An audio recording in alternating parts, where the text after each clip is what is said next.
Hello, everybody, and welcome. This is the Apostate Prophet, and today I am live with a very interesting guest, and that would be somebody who is professionally known as Randy Balls. Uh, how are you doing, Randy? Hey, I'm down here in church. Yeah, that's my mega church pastor skit. So you threw me for a loop there. I wasn't expecting Randy Balls to come up to the surface of my alter personalities, but I'm doing good, man. Thanks for having me over. It was a very fun thing. I watched it several times. So yeah, the one video. I don't know if you made more of those, but yeah, There's two. So they're both. Yeah, I'll have to send it. I'll send you both to see which one you haven't seen. But. Awesome. Sound, everything okay? Everything balanced? Everyone? Yes, good. Okay, wonderful. Yeah, this was supposed to happen yesterday, but then it didn't happen. Had to move it to today, which is also kind of appropriate because the date today is a good day to talk about Islam. Some people call it an Islamic holiday. So here we are today, gathered, talking about all that. Jay, have to correct myself. You're not Randy Balls. We have to be serious with this whole conversation. And you're not Shake Your Booty. Not today. Right. Yeah. He's the final boss of Islamic debaters. So we need to have a debate between Randy Balls and Shake Your Booty. That would be fantastic. That's a good idea. Yeah, you are Jay Dyer, and you have recently been having interesting debates. Some very, very big ones that I reviewed here on this channel. That lots of people have seen. I think your debate together with Sam Shimoon against the two pedophiles. I think that has like over 1 million views or so, right? It's around 900,000 on Twitter, a couple 100,000 on Rumble, and then 800,000 on YouTube. So yeah, overall it's up there. Wow, very, very nice. And I saw it, and the thing is, I mean, you guys did a fantastic job during the debate. The other side looked quite pathetic, and I don't know. It's even Muslims were conceding pretty much when you look at the average response, the feedback from audiences, that the Muslim side did not do a good job defending their beliefs. So it was a very, very good combination to watch, you and Sam Shimoon. And yeah, but I have some problems with some of the things that you said, and I basically want to confront you on your misrepresentations of Islam, and want to correct you on all that. So first off, how about we start by you just telling us who you are, where we can find you, and why we should listen to you. Yeah, my name is Jake, the Muslim metaphysician. You can find me over at. The problem with Ridvan is that when he debates, he lies. I could resist doing a little bit. So the funny thing was that was pretty good, man. That was actually supposed to be Daniel and Jake, and then Jake suddenly had the internet go out right before the debate. Oh, how did that happen? Yeah, weird timing. But then Ijaz stepped up, which is funny because I didn't think they actually were on the exact same page, Daniel and Jake. I mean, Ijaz, but I guess they pretended to be, buddy for the sake of the debate. But whatever. Yeah, it was a wild debate overall. I think it went pretty good for our side. If you read the comments over on the Fresh and Fit channel, I was kind of blown away at the comments. I thought we'd have a lot more like balance between, because when Muslims go to the comments, they're always like there to champion and cheerlead no matter what happened in the debate. But I mean, the comments are just like 99% that, terrible for the side of Islam. But anyway, so yeah, I'm Jay Dyer. I do a lot of debates. I do a lot of geopolitical analysis. I do film analysis. Written a few books on that, a few books on philosophy. Host the 4th hour of He Who Cannot Be Named every Friday. Done that for 4 years. Yeah, so that's what I do. Very, very, very, very nice. You know what's funny? I until you just mentioned that it was supposed to be Jake, the Muslim metaphysician, but then it was Ijaz. For some reason in my mind, I was totally remembering it the wrong way, and I thought you had a debate with Daniel Kikichu and Jake, the Muslim metaphysician, despite the fact that I watched the whole debate twice and also commented on it, which is very, very funny. It might have to do with the fact that I had my interactions with Jake, had discussions with him, was supposed to debate him. Eventually, he backed out and blocked me.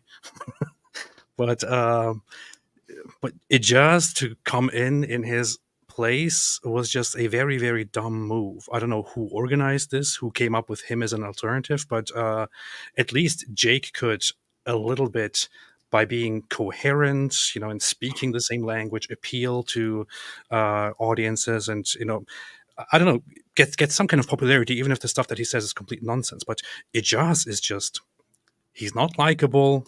He's a little weasel, incredibly disrespectful for no reason, very dishonest person.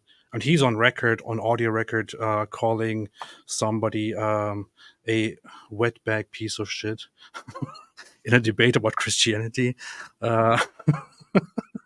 Yeah, it was an odd choice, but I think if I recall in the DMs, originally it was going to be they wanted a job.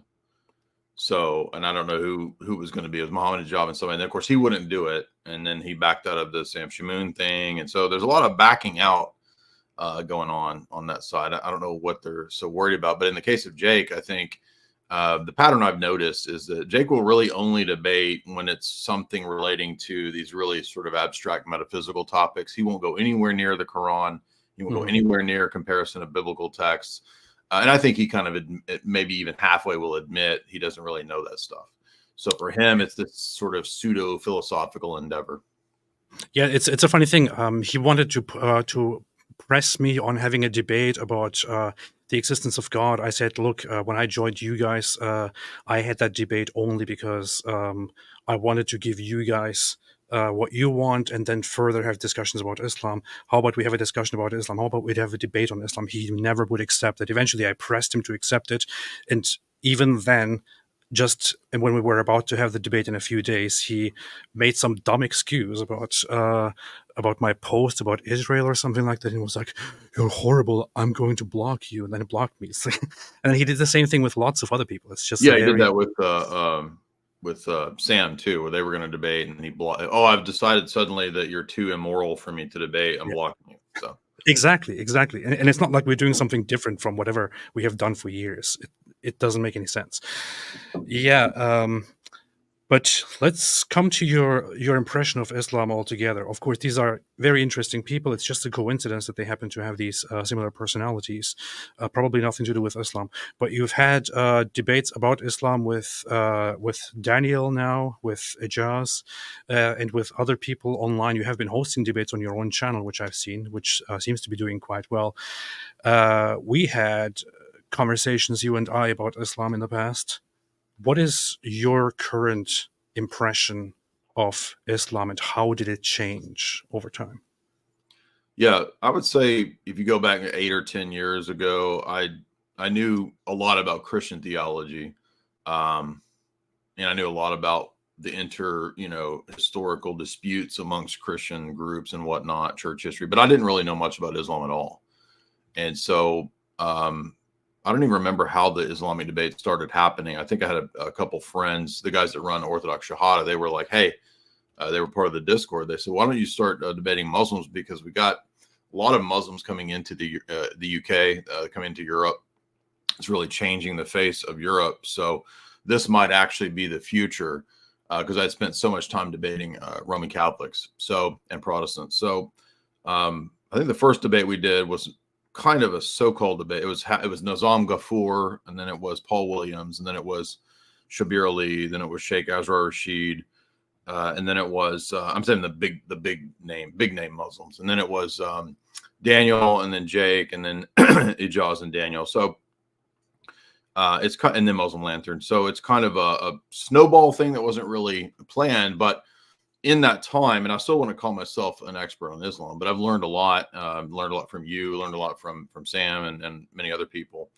My impression now, maybe say compared to 10 years ago, is that it's a lot more of a cobbled together hodgepodge of varying traditions and ideas, and it's a lot more goofy than I originally thought. I would have assumed, 10 years ago, well, they've got, Avicina, and they've got, Ibn Sina, and they've got these high-minded philosopher guys that people have heard, Averroes, but then when you really get into, what the texts of the Quran and these hadiths are all about, I think it becomes more and more kind of silly. And you notice the sort of outright contradictions, especially all of the reliance on prior textual traditions from Judaism and from Christianity. The more that you know those texts, and then the more that you see the Quranic claims and texts, the more you see kind of how just cobbled together, contradictory. So in summation, I would say now I see it as kind of the perfect cult engineered to dupe the Arab mind, honestly. And so I see it as a mix of Gnosticism. I see it as a mix of Talmudic ideas. I see it as a mix of Christian texts, particularly Arian and Nestorian Christianity. I see it as a borrowing even from Greek philosophy. I had a recent discussion with a couple of people from the Shia tradition, and from their argumentation, the guy was literally saying, "Yeah, everything that's in the Quran is ultimately Neoplatonism, but that's not from the Neoplatonists; it's from the Quran." So, in other words, it's like a ripoff. It's like we rip off the Bible, but it's from the Quran, not from the Bible. We rip off the Torah, but it's from the Quran, not from the Torah. We rip off the Greek philosophers, but it's actually from the Quran, not from the Greek philosophers. You see what I'm saying? There's a pattern here of copy, paste, copy, paste, copy, paste, copy, paste, put this thing together in a book, this thing, and then, but it's not from anything before. It's this. This is the real true origin. That's very, very convenient, right?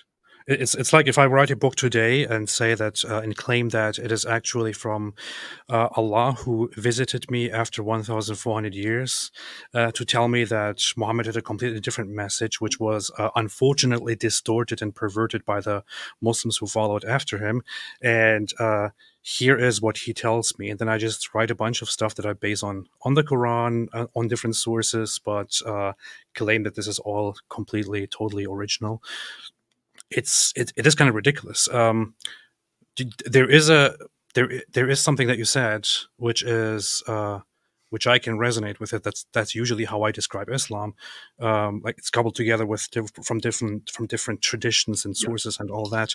I mean, over the years, I have pretty much, I would say, come to the idea, to the conclusion, and the argument that that Islam is basically a polytheistic religion and culture that came out of a polytheistic pagan Arab region, but then because Muhammad was apparently so much, he looked up to Christians and Jews initially. He wanted to adopt their beliefs and their traditions as much as possible, but then adopted things that he never really understood, and adopted misunderstandings, and aside from that also adopted stories about, for example, I'm not sure if you have come across the whole narrative of Dhul Qarnayn in the Quran. That this is a character named Dhul Qarnayn.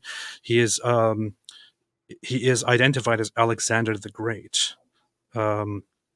So the Quran mentions Alexander the Great as Dhul Qarnayn, which means the two-horned one.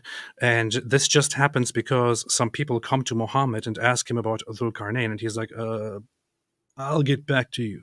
So, so something happens then in the meantime. He gets his information about this Alexander the Great that he doesn't know much about, and then he comes back and he starts reciting revelations from Allah. About how Dhul Qarnayn was a very mighty person guided by Allah, and he went to the very west of the world and to the very east, and he saw the sun setting in a muddy spring, and saw other people that the sun was rising, above, and they had no protection against it. And I don't know, pretty much that he was a servant of Allah and a good guy, which is just a very strange thing because Alexander the Great was anything but a a good guy in a monotheistic sense. He he was a syncretic Yes. polytheistic guy who declared himself God. Yeah, which is actually I mean, even if you're a liberal, a lot of people think the book of Daniel is talking about the Greeks in that time period, um, particularly Alexander, and then his one of his generals, Antiochus Epiphanes, is who defiles the Jewish temple during the Maccabean period. So that's again another irony that the biblical revelation describes that as a pagan polytheistic Antiochus culture. Very odd that he would be described as a monotheist. Yeah, I think you should look into that. It's in chapter 18 of the Quran. That has Surah Kaf. That has an account of the seven sleepers, which is also taken Yes. from Christians. And then after that, it goes into the whole Alexander the Great story, which is very, very funny. We even have a what's his name? Some Italian ex-ISIS jihadist guy who, when he was in prison, learned about the Alexander romance and old myths about Alexander the Great, and then he noticed, wait a minute, this sounds oddly similar to what I read in the Quran. And then he finds out that these stories came before the Quran, and then he thinks this does not make sense. So he ends up leaving Islam. This hardcore jihadist who is Oh in wow. prison. It's I think Antonio, no, something Sarah Antonio, Cher Antonio, something like that. Don't Well, this remember is the his name. question I want to ask you, because this is a pattern I've noticed, and when this comes up in the live stream debates that we do, I'm never actually sure what they actually think. Like, it seems to be the case that they either don't recognize or care that many of these stories, like if you read the Gabriel Sight Reynolds book, he lists about, I don't know, 4 or 5 different texts that were like pseudepigrapha or Gnostic texts that appear in different forms and in different ways in the Quran. And what I'm wondering is, like, do they not admit that these things came before, or do they think that no, it doesn't even matter that it came before? Because like when I was talking to that guy about Neoplatonism, and he's like, no, well, the Quran is basically teaching Neoplatonism, and I'm like, but wouldn't Neoplatonism be where the Quran is getting that if that's the case? And it's like, no, it's actually new to the Quran. Or Greek atomism, right? A lot of the Sunnis are atomists. And it's like, well, the Greeks taught atomism. Mhm. No, but it's in the Quran. Yeah, yeah. Well, it's the thinking evolved very much over time. Today, generally, the response that you get when you point out that lots of these things come to the Quran from prior Yes. sources, whether these sources are actually correct on these things or not, they will ignore your explanation and then bring an alternative explanation, or simply argue that Allah knows best, and he's the one who sent the Quran, and he knows what he's talking about. It's not for us to question. This is, for example, something that's happened when I made a video talking about the seven sleepers narrative and all that, and how the Quran twists it, and how if we accept that the seven sleepers story is authentic and that the Quran acknowledges it, then we have to accept that the triune God is the true God and Yeah. Christianity Right. is true. And then when I do that, they start. It starts getting completely fallacious about how it doesn't have to go back to the Christian story. It might be a different story. It might be the true story. It might be that the Christians took it, wrongfully from somewhere else. It was actually a real story about something good, and in the end, we should not question it because Allah knows best. This is usually some of the thoughts, some of the responses that they will give to these things, similar to Alexander the Great. Initially, within the first centuries, Muslims acknowledged generally that the references were about Alexander the Great. It has become the new thing lately, more recently, to say no, it's not Alexander the Great. It is somebody else. We don't know who it is, and we can't know because it is not specified. But it's probably not Alexander the Great, given the revelations that we have now about who he actually was. But this is just the thing. Like, the understanding develops and is corrupted by Muslims as they further understand how problematic it actually is what they are presenting to us, such as that the Quran takes stories inappropriately, or ideas inappropriately, or or twists stories into being. There's lots we can talk about. What do you Yeah. think? Go ahead. Go Before ahead. you move on, I did know one other question on that topic. And I forgot to mention when I was talking about influences, the Islamic Arab paganism is also, I think, pretty clearly, obviously, an influence. And I mean, I'd heard people say that maybe 10 years ago, but I never really looked into that. But I do think that's there within the tradition. I mean, you know, icons are idolatry, but you can kiss this black stone and it's not idolatry. So it's sort of, it's a double standard. And why is it not idolatry? Well, because it says so in the hadith that you can do it. So, yeah, I think there's a lot of double standards, a lot of inconsistency. So my question to you would be, do you think, and I think we talked about this last time we were discussing, and you were talking about the killing all the pigs hadith. Do you think that it's a situation where you had, and I know we're going to kind of speculate because we don't exactly know what was going on, but is it a situation where you think Muhammad was like just sort of out of it and was just being influenced by his epilepsy and seizures, or do you think that he was really kind of like, or maybe even him and some of his crew, like, do you think it was a situation where they were trying to put together a religion that they could manipulate for warlord purposes, you know, for wealth purpose, for all kinds of purposes? Because even David Wood's recent video where he was talking about the places in the Quran where it says, well, the Jews have the Hebrew revelation and the Christians have a revelation in their tongue. This is the revelation for you, Arab people. So it's almost like it was initially intended to be directed towards the Arab peoples as their version. Mm-hmm. Maybe that was early in the, you know, Muhammad's campaigns or something like that before it turns into, no, this is actually a worldwide conquest. Yeah. There is two interesting topics here, and two very, very deep topics actually to go into. But one which is the latter that you brought up, also based on what David Wood mentioned. So Muhammad initially did start out as merely a guy who is sent by the same God who also sent or revealed the gospel and the Torah, as the Quran says. And Muhammad really did look up to Jews and Christians and wanted to adopt their beliefs and ideas and claim that he comes from the same God. But the thing is, if you analyze the Quran chronologically, the Quran barely ever even touches on Jews and Christians within the first 10 years or so, until Muhammad flees his pagan environment in Mecca and goes to Medina, where he then encounters large Jewish tribes that basically built the city. And as he interacts with them, the Quran suddenly starts focusing on Jews and Christians and their stories and beliefs. So it seems that the Quran's content is very, very much influenced by whatever Muhammad is. Where he's at. Where he's at, what is around him, what he interacts with, what is currently important to Muhammad's context.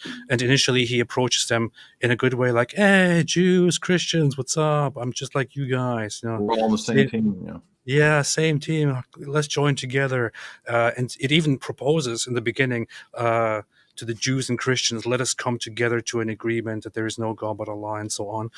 But as he then finds out that the Jews don't really respect him at all and think actually that he's ridiculous and full of crap, he starts getting more and more angry at them. Then he develops this idea that the Jews are bad, but the Christians, they're cool, they're good.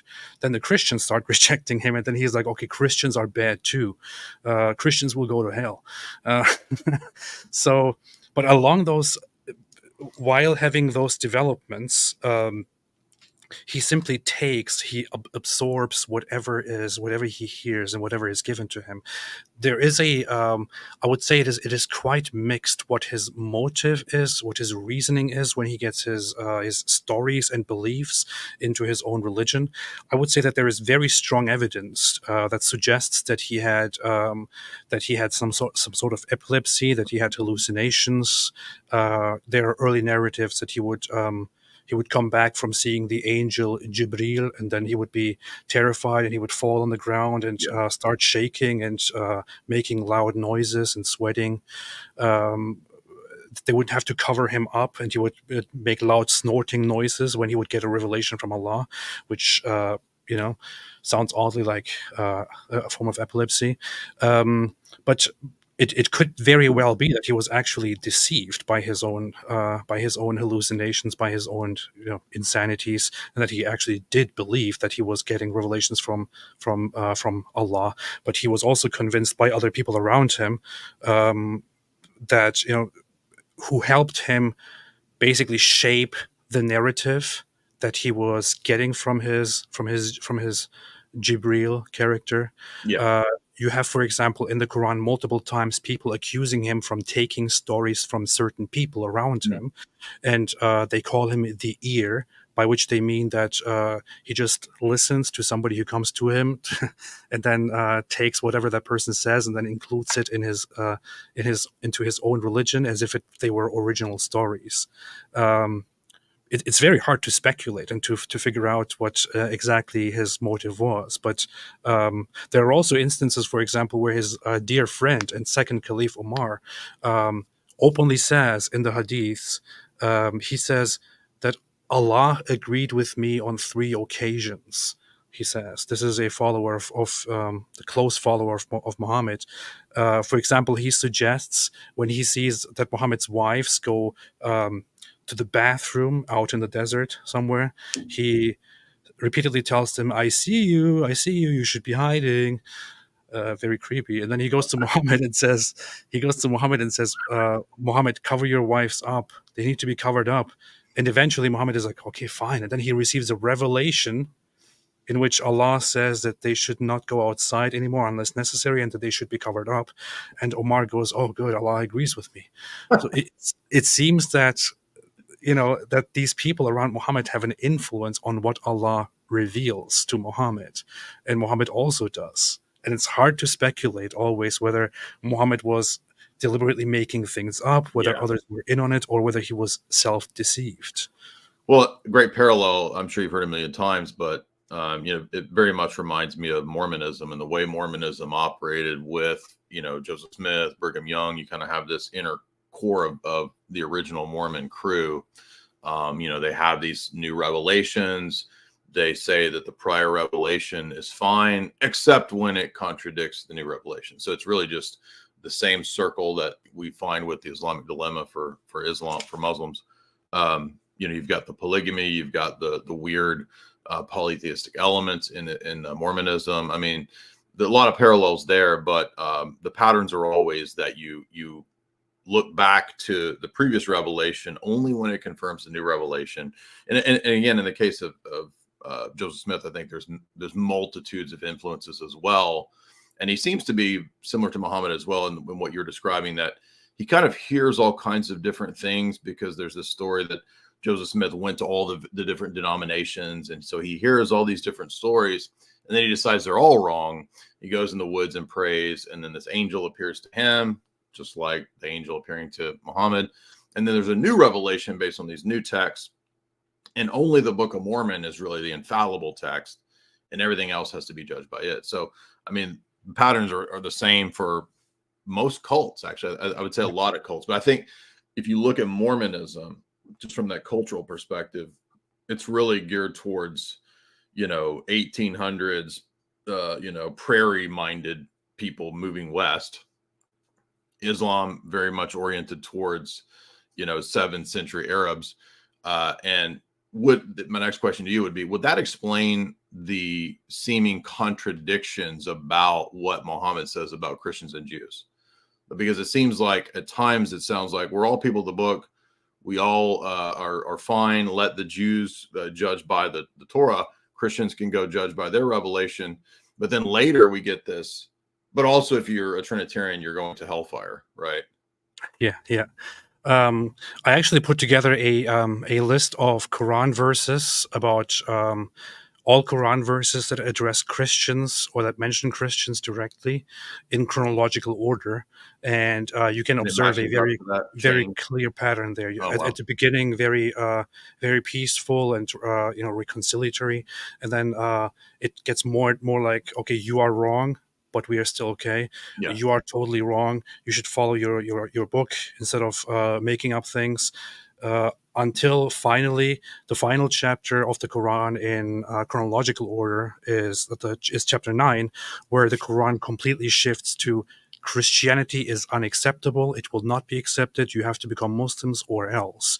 And then finally, you have chapter 9, verse 29 and 30, where it says, fight those who do not believe in Allah and his messenger, who do not adopt the religion of truth, meaning Islam, among those who, among the people of the scripture. So Jews and Christians who do not adopt Islam are now declared enemies and are supposed to be fought and subjugated and humiliated. And then it further says that this is because of their false beliefs, of their wicked and false and corrupt beliefs, and Allah will punish them and curse them and so on.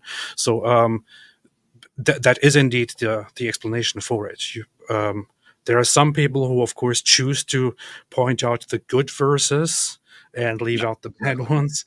But if you read it all in context, it is just a development of Muhammad's perception of Jews and Christians. Initially, he thought they were okay. Then later, as they didn't accept him and saw the ignorance in him, he turned more and more against them and declared war on them. Yeah, you have people on the left a lot of times that think that, Islam is their ally. They only pick out the verses that are early on, like you're talking about. Well, look, see it. I had a guy come on the stream the other day and he's like, you're totally wrong. Islam has no, anti-Christian, anti-Jewish animus. It's only conciliatory. And I'm like, you're just using the texts that are early on. You're not using the other texts. So yeah, I think that's but again, that's why it's a very crafty book, because it allows, let's say you're a caliph in the Middle Ages sometime or something, and let's say you want to go to war against Christians or Jews. Well, you've got ready-made passages that would support going to war. Let's say you're in a political situation where you need peace. Well, you've got ready-made passages you can cite about peace. So it's useful for what's necessary at the time. Exactly. And they used this whole. This was always historically very important.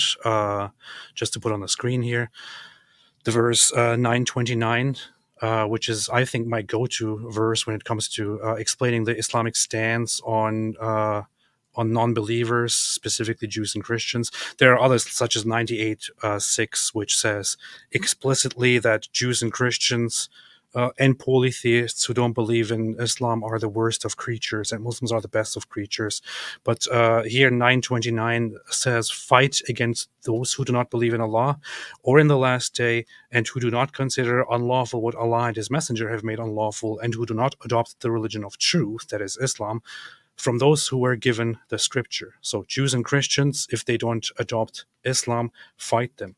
Fight until they give the jizya, which is protection money, willingly while they are humbled.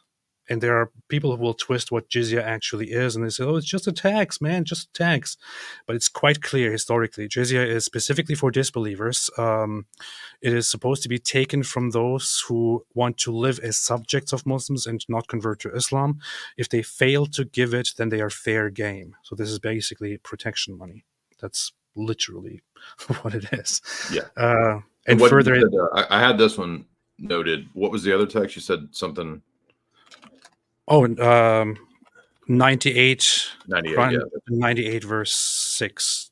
That's what I mentioned, which would be this one. Indeed, they who disbelieve among the people of the scripture and the polytheists will be in the fire of hell, abiding eternally therein. Those are the worst of creatures.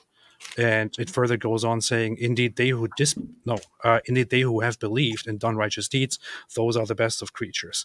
And if you read the whole chapter, which is a very short chapter, within context, it does indeed talk about those Christians and Jews who refused to accept Muhammad as true messenger. So that's basically what this is about. That they were cool until Muhammad arrived. Yeah, right. Yeah. So, yeah. But enough about being so terribly Islamophobic. What do you think, with all your interactions that you've had, I'm sure you also had some good impressions of Islam. So what do you think is actually a good Islamic argument that you've heard? That is a tough question. I know. Do you mean the best, which opponent performed the best, or what is, if I were to steel man Islam, their best argument overall? The second one. Or yeah. So something that sounds kind of strong-ish or strongest given the standards of Islam, and that is actually a good argument for Islam. I don't think it's a good argument, but I think it's the most successful argument. Probably is the fact that they will appeal to the assumption of generic Unitarianism and the idea that, well, we know the Shema says one God. Didn't Abraham worship one God? Jesus believed in one God. And so I think that's the most successful argument. Because the Trinity is a complex doctrine.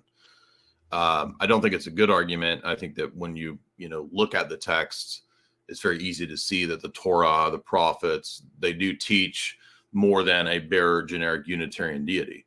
But I think that for most people who are not very well studied in the scriptures, they don't know their Bible very well, that can be a very convincing argument.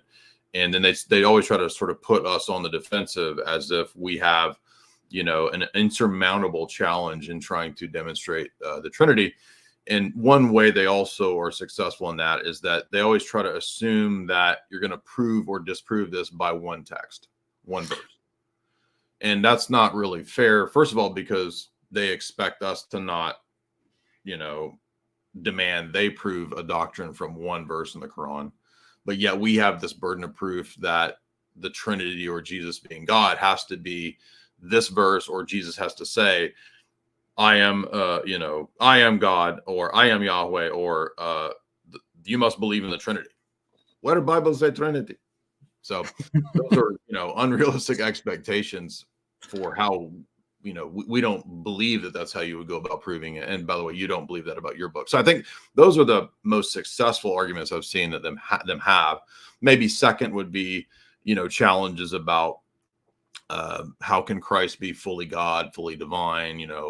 They always have these assumptions about what that must mean. It must mean that if there's an incarnation, it must mean that God changed. It must mean that, there's some sort of alteration in the divine nature or something like that. Those, I think, are successful. I'm being honest. I'm trying to think of what would be the best argument that they have. I think those are the most successful, but I don't think they're very good arguments. I can't. Yeah. I can't really think of how I could steelman Islam other than just that most people tend to assume that monotheism, which is actually a really late term, must mean Unitarianism. It's a funny thing. I just asked you this question, but when somebody asks me this question, I honestly don't know what to say, because and I have my disagreements with a purely atheistic perspective and a purely Christian perspective. But if somebody asked me, strong arguments for either one, I would be happily present those. But if somebody asked me about Islam, it's just, I don't know, because it's all quite pathetic, honestly. It's pretty wild. I think maybe the best argument I could say that I've heard, maybe Dr. Khalil has an interesting take, because he'll go into like Neoplatonism. But I mean, I find it really hard to believe that I'm supposed to think that unlettered, illiterate Arab guys in the 7th century are actually really teaching Neoplatonism. Yeah. I mean, that to me, that's really kind of outlandish. Also, considering the fact that if you actually look into the earliest accounts of what people at that time believed, if you go by Muslim standards, who will often appeal to reports by early Muslim scholars about the earliest beliefs of Muslims, you will find that according to the traditions, according to the earliest exegetes, the companions of Muhammad believed that the world was a shaking ground on the back of a whale that swims on the water. Well, yeah, and, okay. And that Allah put the mountains into the earth in order to stabilize it and prevent it from shaking, but that this whale moves around and sometimes that causes earthquakes and things like that. Well, so this is funny because I think this hits on a key point here that we brought up last time we were talking, which is when you were talking about the pigs, my assumption was, well, surely that's some sort of like symbolic language, because I think, in terms of Jewish and Christian exegesis, there's a recognition of symbolism, metaphor, all types of different levels of interpretation of the text. But especially in early Islam, no, it's literally just saying that there's no mystical meanings. And so if you were to take, say, a Dr. Khalil position where he wants, and he's very emphatic that in the Shia tradition, they believe, like Christians and Jews, that there's sort of multiple layers of meaning to the text. There's a deeper sort of allegorical or spiritual meaning to a lot of these texts. Now, look, if that's the case, if there's these deeper esoteric meanings, and if the Quran is really teaching me Neoplatonism, I would expect that they would get the basics and the historical simple things right if there's these deeper meanings. But if it doesn't get the basic facts about what prior revelation said about, for example, the Ark of the Covenant is a box that has wings on it that flies around, that it has Moses' private family jewels in it. I mean, I would expect you would get at least what the Ark of the Covenant. That's not what the Ark of the Covenant is. Like it's not a Amazon drone with Moses' family jewels in it, right? It's a box that's in the temple. That's a big gold thing with golden angels on it. It's not a thing that flies. So, yeah, I mean, you see what I'm saying? If there was actually a deeper esoteric, then you would at least be getting the literal stuff right. That's correct. I saw after our discussion last time when we were talking about how, according to Islam, Jesus will come back and will kill the pig. That was apparently a highlight, and somebody responded to it and said that there is actually a more sinister meaning behind it. And I thought, I see what you mean, and I see what you're doing, and I see how you say that there is a sinister Islamic implication about what pigs represent and what breaking the cross represents. However, you're giving Islam too much credit here. It's really not that deep. It is very, very, very primitive, extremely primitive in its in the way it handles things. Well, if it wasn't, and I don't mean to cut you off, but let's say Dr. Khalil's correct that really Islam is this deeper esoteric stuff.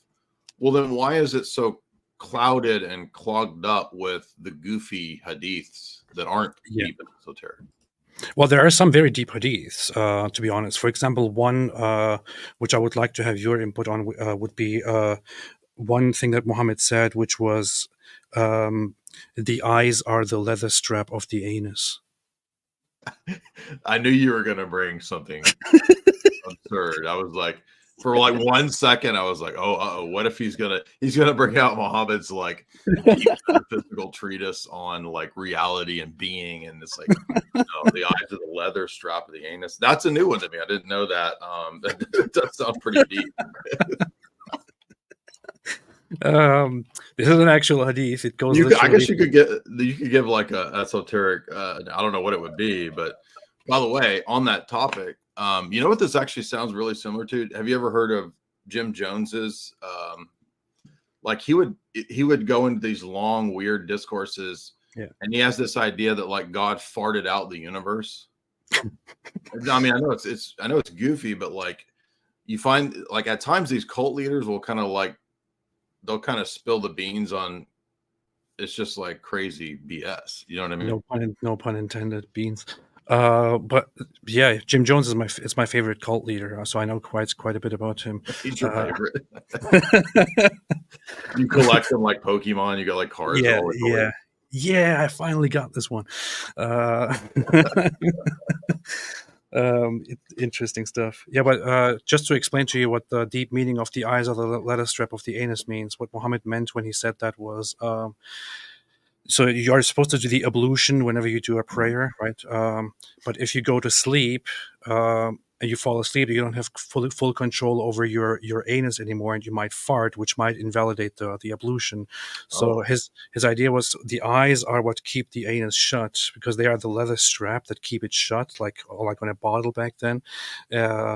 What if you close the eyes, then the leather strap is loose and farts might get out, so you would have to, given that is a possibility when you wake up, you have to do another. I'm not really into Freudian stuff, but it would be really amusing to see a Freudian analysis of these hadiths and what Muhammad was up to.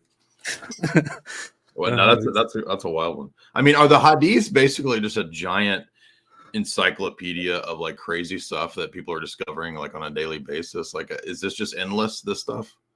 It's just, much of it is just so random. It is. So I have a collection here, Yeah, by which the I'm way, gonna. I've got them on order, Sahih Bukhari and Sahih Mhm. Muslim. So I I need to. actually have one that I recommend to you, which is Sahih Bukhari with Yeah. all repetitions removed. Oh, okay. Yeah. So it's relatively short compared Yeah. to the whole thing. But if you go through it, or I have another one which is mass transmitted verified hadiths listed in one book, and much of it is just completely useless information Hmm. that is just put in there where Muhammad says something totally irrelevant, and then people just report on it and deliver it, and that's it. I'm gonna walk down to the horse store today. Oh, okay. Well, there Like there what? are Like just random stuff. Oh, there's also some interesting weird detail that David likes to bring up. For example, like that Aisha says that sometimes there was a lot of semen on Muhammad's clothes, and she would have to really scrub it off very very hard, and he would still have spots on it when he would go to the mosque to pray. So things like that, like interesting, important stuff, theologically important and crucial stuff. Uh, um, moving on. What is the worst thing you have heard from Muslims in terms of arguments? I know this is a very tough one, even worse than the I first think question. one of the things that stands out as just kind of silly was when uh, Azrar Rashid, when we were debating about the incarnation, and he said that there's no way that you know God could be incarnate and come into the womb of a woman because he would have to pass through a vagina. Vaginas are unclean.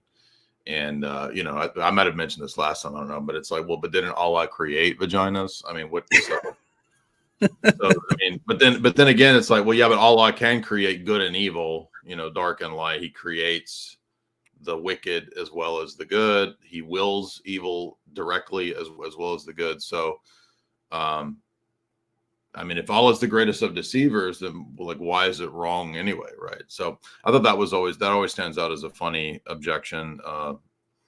The worst stuff, I think, is like when they really try to go into what they think is a knock against Christianity. Oh, so when you think when Christ became incarnate, he had body parts, and yet don't the hadiths say that Allah has gonads and Allah is 90 feet tall, and so it's like a lot of what they think is a gotcha ends up being absurd in terms of their own hadiths.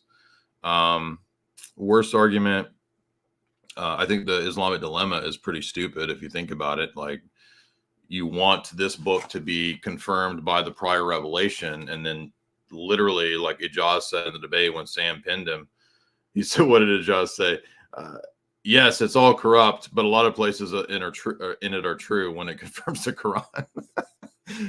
Thank you for literally saying what we were looking for you to admit. So he didn't even catch that he admitted like the very thing that we were saying was pretty devastating. That one stands out.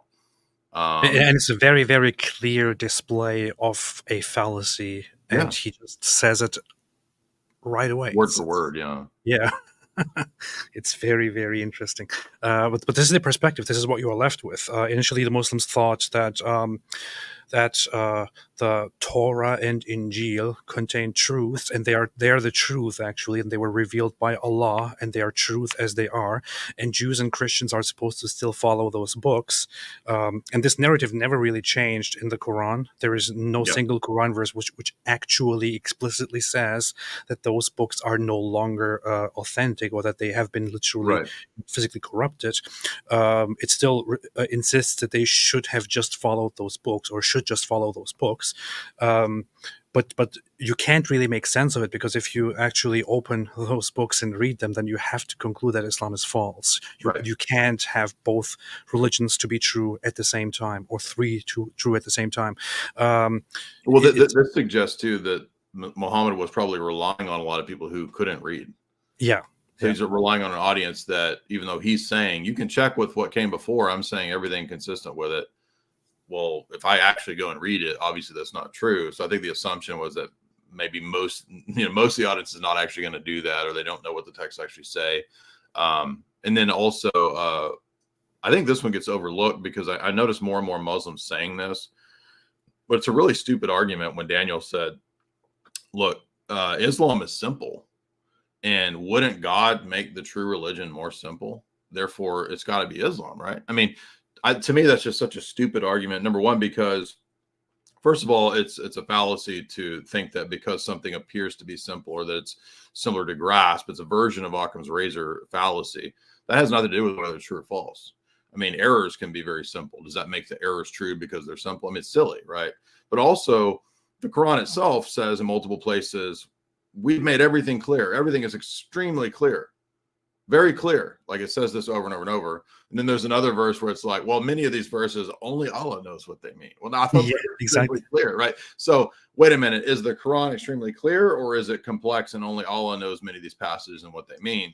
So by that very definition, it's not true. And then also, Daniel knows good and well that, and by the way, it's happened ever since that debate on Twitter, and after the Muslim Lantern debate, they're all arguing over the attributes again, which is what I brought up in both debates that they've debated and killed each other over.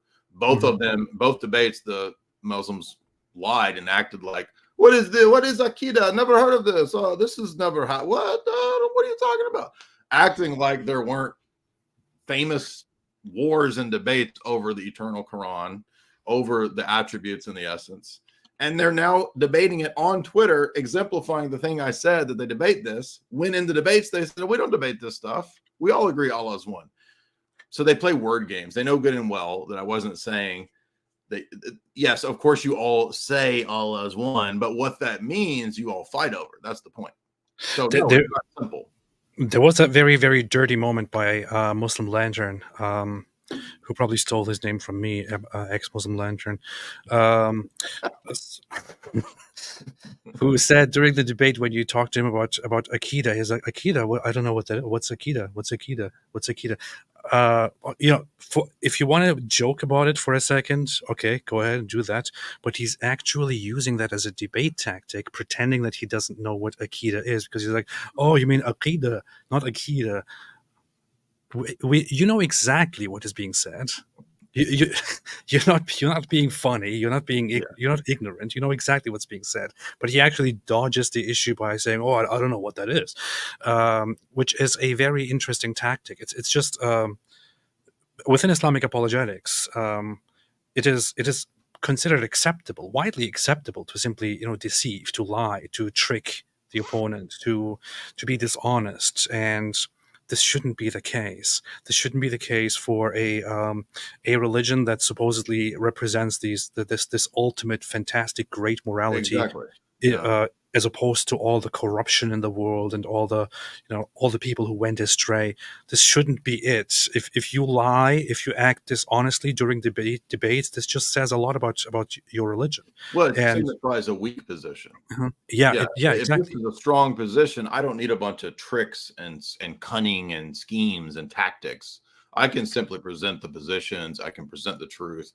I'm not going to have to rely on tactics that, again, obviously signify a weak position. Yeah.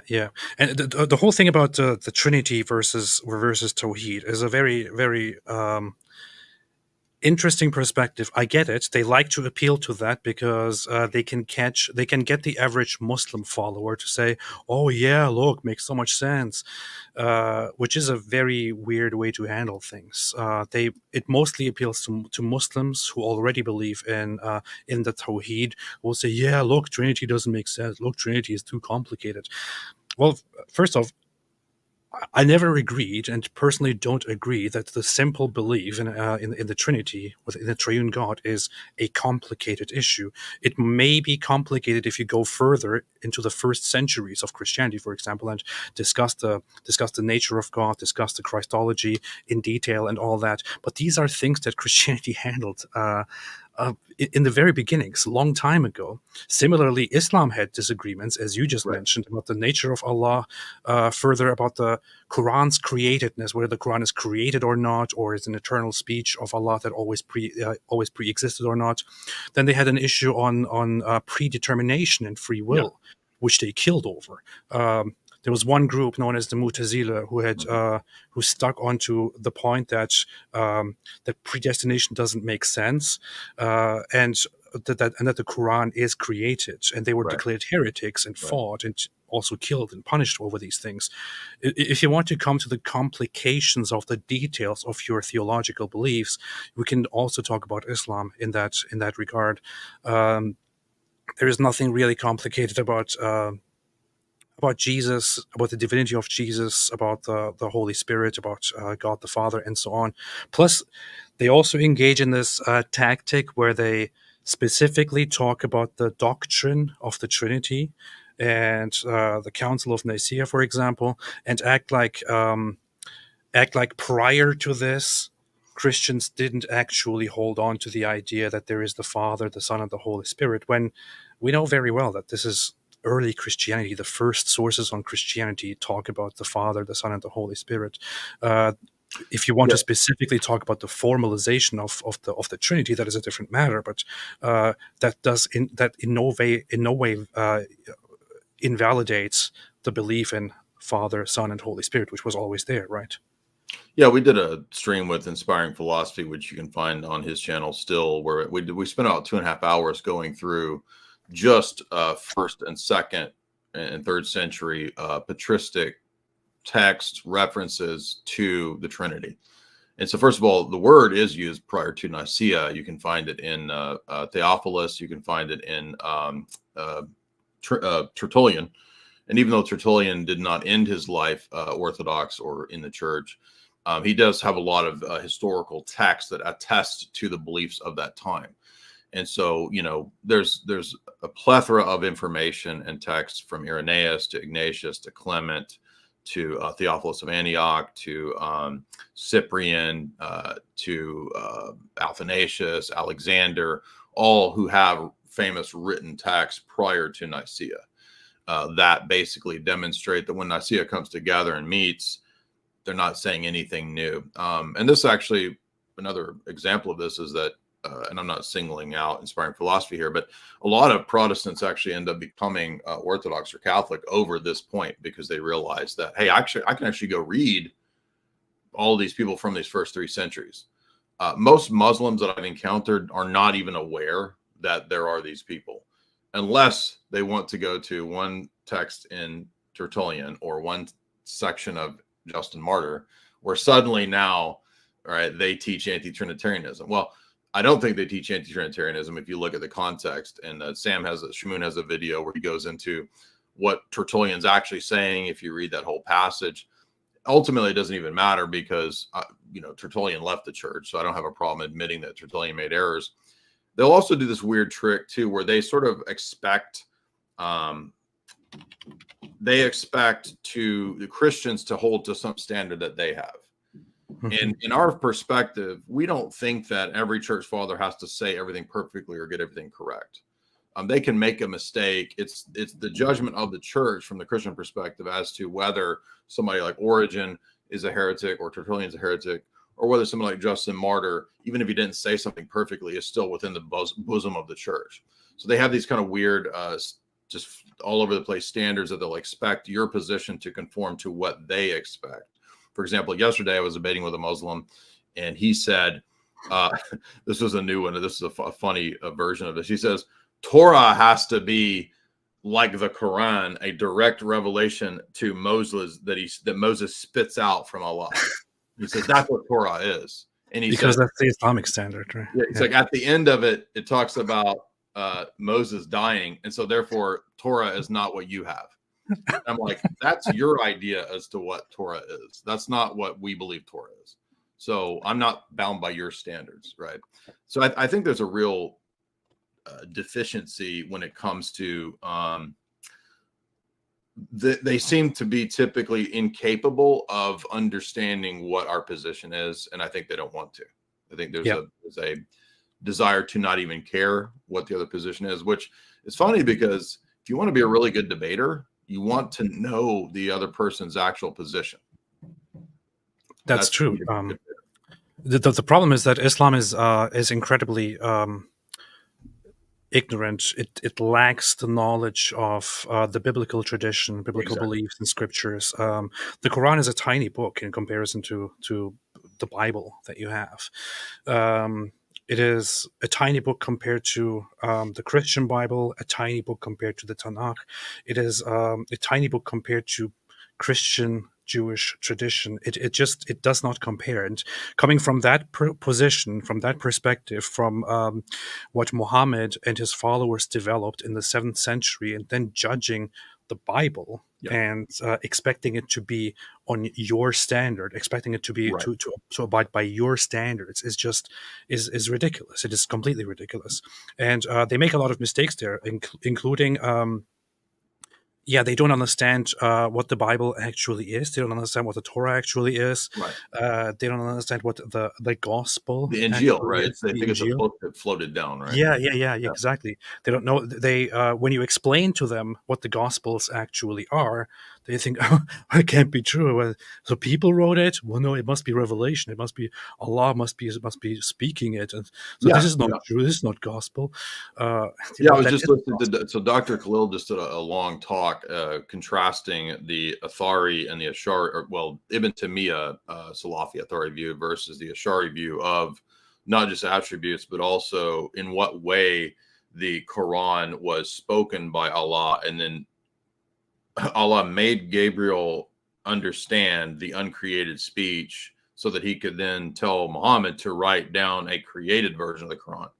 But what's missed here is that it's never really answering the objection that we have, and I've been bringing up back all the way back to the Shabir Ali debate. I'm not saying I'm the first person to say this. I'm sure many other Christians have brought this up, but it's like, okay, but if what's in here is created, and there's no likeness to the uncreated, it's still begging the question how we ever know we're being told anything accurately about Allah, because you can't have any images of Allah. Allah is nothing like creatures like 42. Is it 110? 42 and 110, I think. There's nothing like Allah. Okay, so if there's nothing like Allah, then you understand these are created images on a piece of paper. How are they telling us anything about uncreated speech? And so they're always been this back and forth. We had a guy on last night, a Muslim guy, arguing this last night. And he says, well, the representations of Allah's attributes. Okay, is a representation not an image? Is Adam not made in the image of Allah? I thought there's no images. Well, they're conceptions, and conceptions are in the mind. Okay, is your mind not created? So they just keep moving the problem back a step, right? So how are we avoiding idolatry when we say, this word here picks out Allah's attribute here? So you need some kind of analogy. If there's no analogies, then these created things aren't telling us anything about Allah. And I've never heard them really give any clear answer. They're all over the place, depending upon which Akida you're talking to.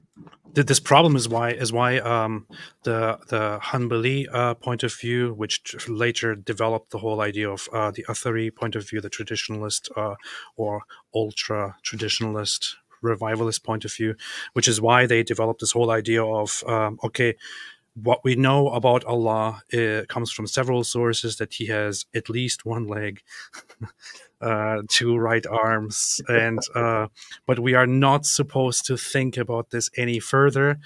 Do not ask how. So do not ask how then became this phrase that is actually known as a doctrine, bila kayf, which was specifically established in order to prevent any further discussion about the nature of Allah and how we are supposed to understand it, and to simply accept the description as it is, but not to imagine it and not to discuss it. But the thing is, once you describe those things and I start imagining it, it's too late already. So Yep, you start imagining. I already have something in my head and it's ridiculous. Yeah, that's what I kept bringing up to Jake. It's like, what is an uncreated foot that's nothing like a human foot, but that's a foot? And by the way, he gets really silly when you get into the Ibn Taymiyyah's theology of perfections, right? Because he starts arguing that, well, Allah has to laugh because laughing is more perfect than not laughing. Yeah, I'm serious. And so then it becomes, well, wouldn't it then be more perfect to eternally laugh than to just laugh once? So Allah's like the Joker, like he's constantly laughing, right? You see how silly this gets, and then it's like, so how many toes is a perfect foot? Like, wouldn't 7, because that's a perfect number, wouldn't that be more perfect to have 7 toes and have 5 toes, 6 toes? Like, what's the perfect number of toes on the uncreated foot? Yeah, silly this is, but that's literally, it's not. That's literally how Ibn Taymiyyah is arguing. He's saying, he actually says it is more perfect for Allah to laugh than to not laugh. Well, it is the perfect thing is to have an unlimited amount of toes, actually. So So it's in toes, right? yeah. But that's not right. So, but Christianity is absurd, but not that. Okay, sure. No. Small question to viewers: is this stream frozen? What's happening here? I don't see any new chat coming in. The last chat is from several minutes ago. I see some reactions. What's happening here? I don't get it. It's weird. I just checked on 2 different platforms and I don't see the chat updating for some weird reason. I just feel like my chat was kind of freezing. But if I look on your stream on my phone, your chat's frozen, but you and I are talking. Yeah, the last chat is from behind you, pal. Yeah, it's frozen there. But you and I are still talking. But people are reacting with laughter and heart and 100. There we go. And now it's going. Now it's going. Okay, fantastic. That's interesting. That was weird. That was weird. Anyway, yeah. So, talking about the nature of Allah. There's a sending error, but we hear you. Okay, I see. Apparently, there's a problem with the YouTube chat, but we are still on, so everything is all right. Okay, all right. Thanks for telling me. Thanks, Sarah, for telling me. So, speaking of disagreements, speaking of Islamic beliefs and all that, there are certain powerful Islamic positions that I would like to challenge you with today. In order to, I know that there are some Muslims that have been intellectually stronger, some not so much. But there are some arguments that I have heard which could change your mind on Islam. So. One of those is the following. Why did Jesus and Mary eat food?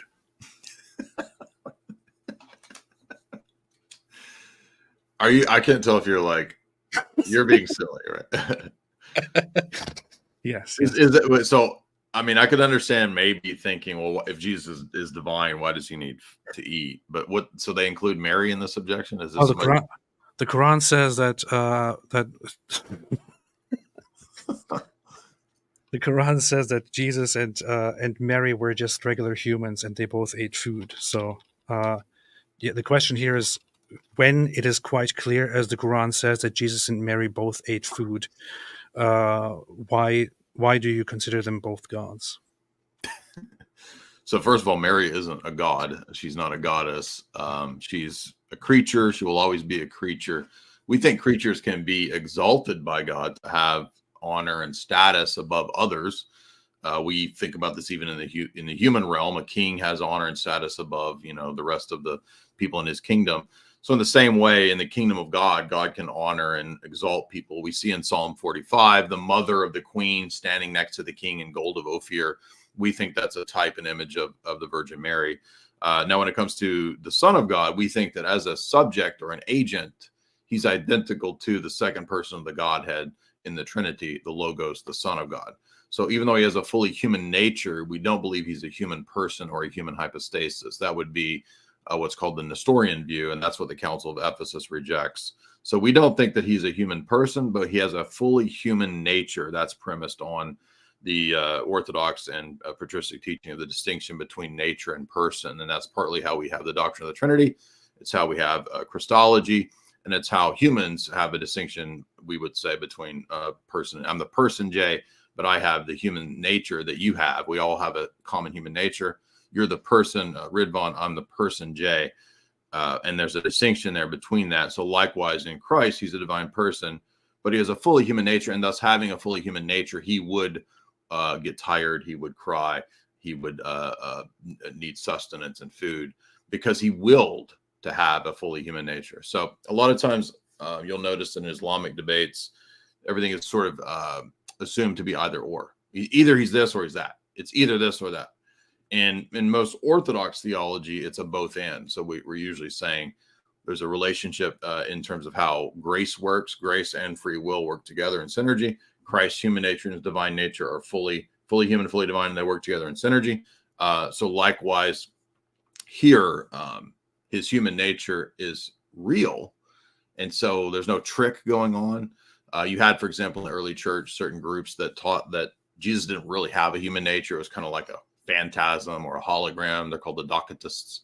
And so one of the ways that Jesus, I think, wanted to demonstrate that he was fully human is that he's engaging in all of the activities that a human nature would engage in: eating, sleeping, and so forth. So as a divine subject, he didn't need those things, but he willed to undergo those things. So basically, we can't answer the question, this powerful question from the Quran, which says here in chapter 5, verse 75, it says, "The Messiah, son of Mary, was not but a messenger. Messengers have passed on before him, and his mother was a supporter of truth. They both used to eat food. Look how we make clear to them the signs. Then look how they are deluded." This is obviously a very powerful Quran verse. And So the Quran's trying to argue that because they ate, they were only human. I mean, is that yes, what it is? yes, it's a very Okay. powerful argument, which nobody has yet succeeded to debunk so Refute. far. Okay. Nobody has been able to refute this. The Quran has put this challenge out there forever, and not a single person has ever come across and refuted it, which just shows that the Quran is all powerful and fantastic. Well, even ironically, even in the Torah, you have the presentation that Moses went up on the mountain and had a meal with God. Abraham had a meal with God in the famous meal with Abraham. So even prior to the incarnation, it's still possible for God to have a manifestation and to engage in what we think are human activities, not because he needed those things, but as a condescension to us. That's our view of it. Well, I would say that those parts in the scripture which happen to disagree with the Quran are obviously corrupted. Obviously corrupted, yes. Yeah, obviously. But That's something I've noticed about that, when you start to say that, I know that that's like on the face of it, it's a double standard, but there's another level to which that argument fails, because well, now wait a minute, the Quran, let's say in the first 10 surahs, like it sort of refers to and assumes like gigantic sections of the Old Testament. So in other words, you've got gigantic sections of Genesis, Exodus, historical books with David. Like it's not just one person that's referred to, it's like their story too. So we're running into deeper problems when we start to think about the fact that, well, now wait a minute, if the Quran in many places affirms gigantic portions of the Torah and the writings, but then we're going to turn around and say, oh, well, that section, that part's corrupt. Do you see how it's an even deeper problem? Yeah. Because, but wait a minute, in these other places, you've actually confirmed these whole stories. Exactly. Here's another Quran verse that I want to show you, which in chapter. Oh wait, wrong one. I thought I just opened the right one here. Okay, Quran chapter 5 verse 32. It says here the following: because of that, we decreed upon the children of Israel that whoever kills a soul, unless for a soul or for corruption done in the land, it is as if he had killed all mankind. And whoever saves one, it is as if he had saved all mankind. And our messengers had certainly come to them with clear proofs. Then indeed many of them throughout the land were transgressors. So this is a Quran verse in which Allah supposedly says that it was He who told the children of Israel, the Jews, that whoever kills one soul, it is as if he killed all mankind, and whoever saves one soul, it is as if he had saved all mankind. Isn't this from the Talmud? That's the problem. Yeah. This is the problem. This is a famous Talmud quote, because it's cited even by Jews today. Like Jews will cite this as a principle of Judaism. Yeah, exactly. And this is the problem. This is actually something that displays the problem with Islam, which relates to what we talked about when we discussed where Muhammad got his information from and how much he was aware of it. So what is most likely the case here, what most likely happened here, is that he is in the presence of Jews in Medina, and Jews famously say this phrase, how, and that this is what they teach and what they are taught according to their book.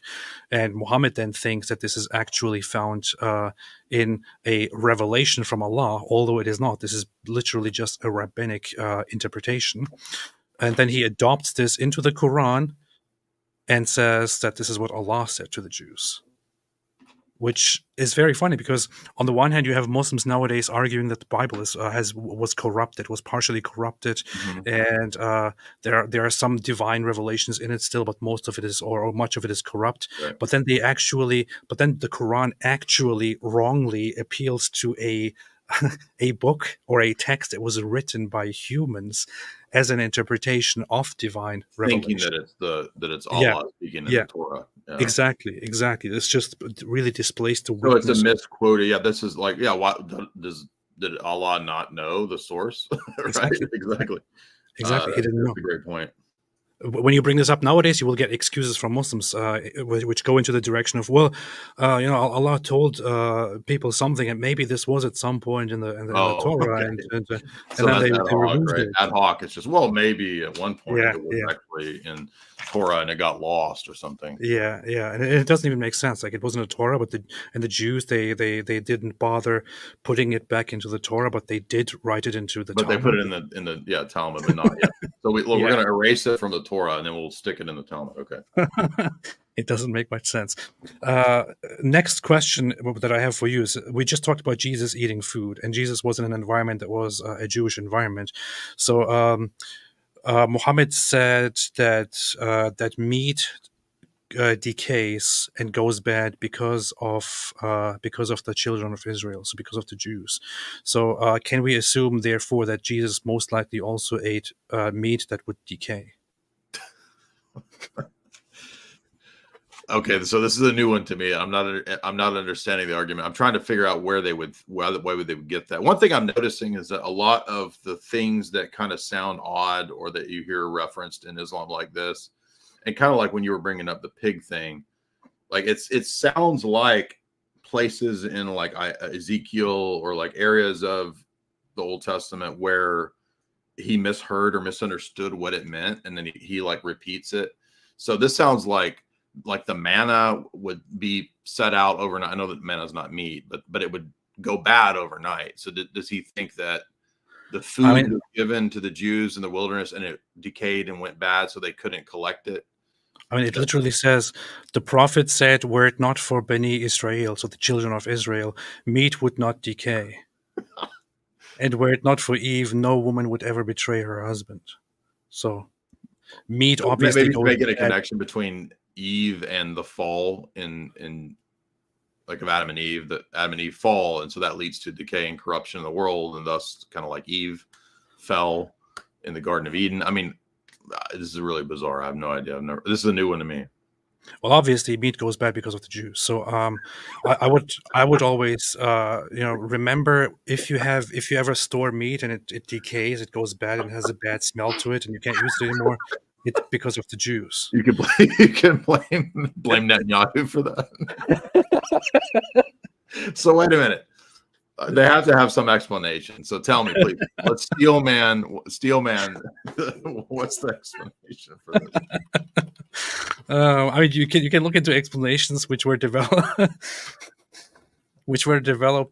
by Muslims later on as an interpretation to what in the world this could mean, and you have different explanations that I saw here and there, of saying, oh, it doesn't say that this is not making a scientific statement on how meat is decaying because Jews did something or because Jews exist.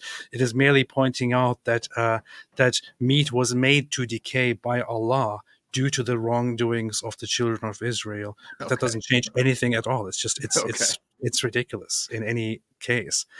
Anyway, ever since I heard this, ever since I've read this and know this, when I buy like food, deli meat or something, and I see it's expired and it has a bad smell, I think, freaking Jews, man.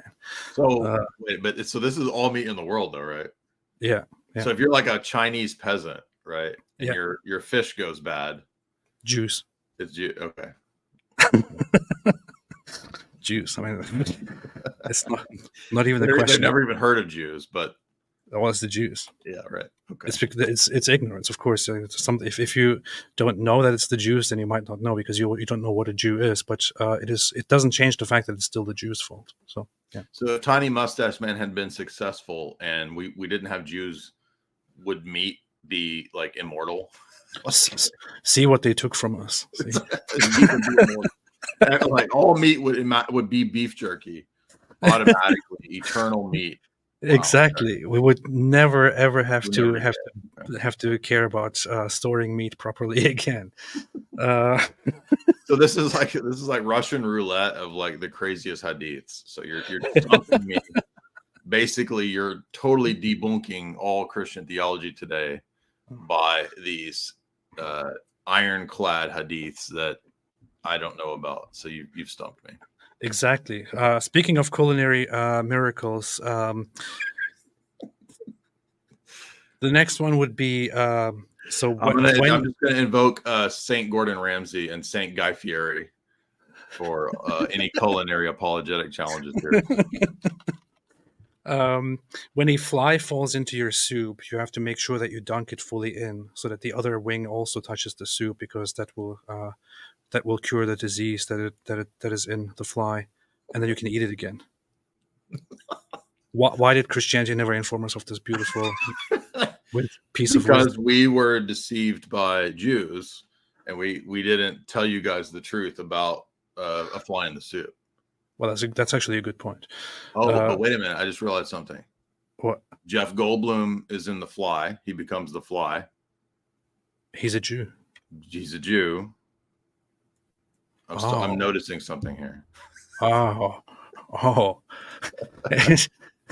So it was narrated from Abu Hurairah that the Prophet said, if a fly falls into your drink, in other narrations it says soup, dip it into it, then throw it away, for one of its wings is a disease and the other is a cure. So this almost sounds like some kind of a parable from like the Dalai Lama or something, right? Because what does this mean? I don't know, but it sounds like something that the Dalai Lama would say to mystify you, right? Yeah.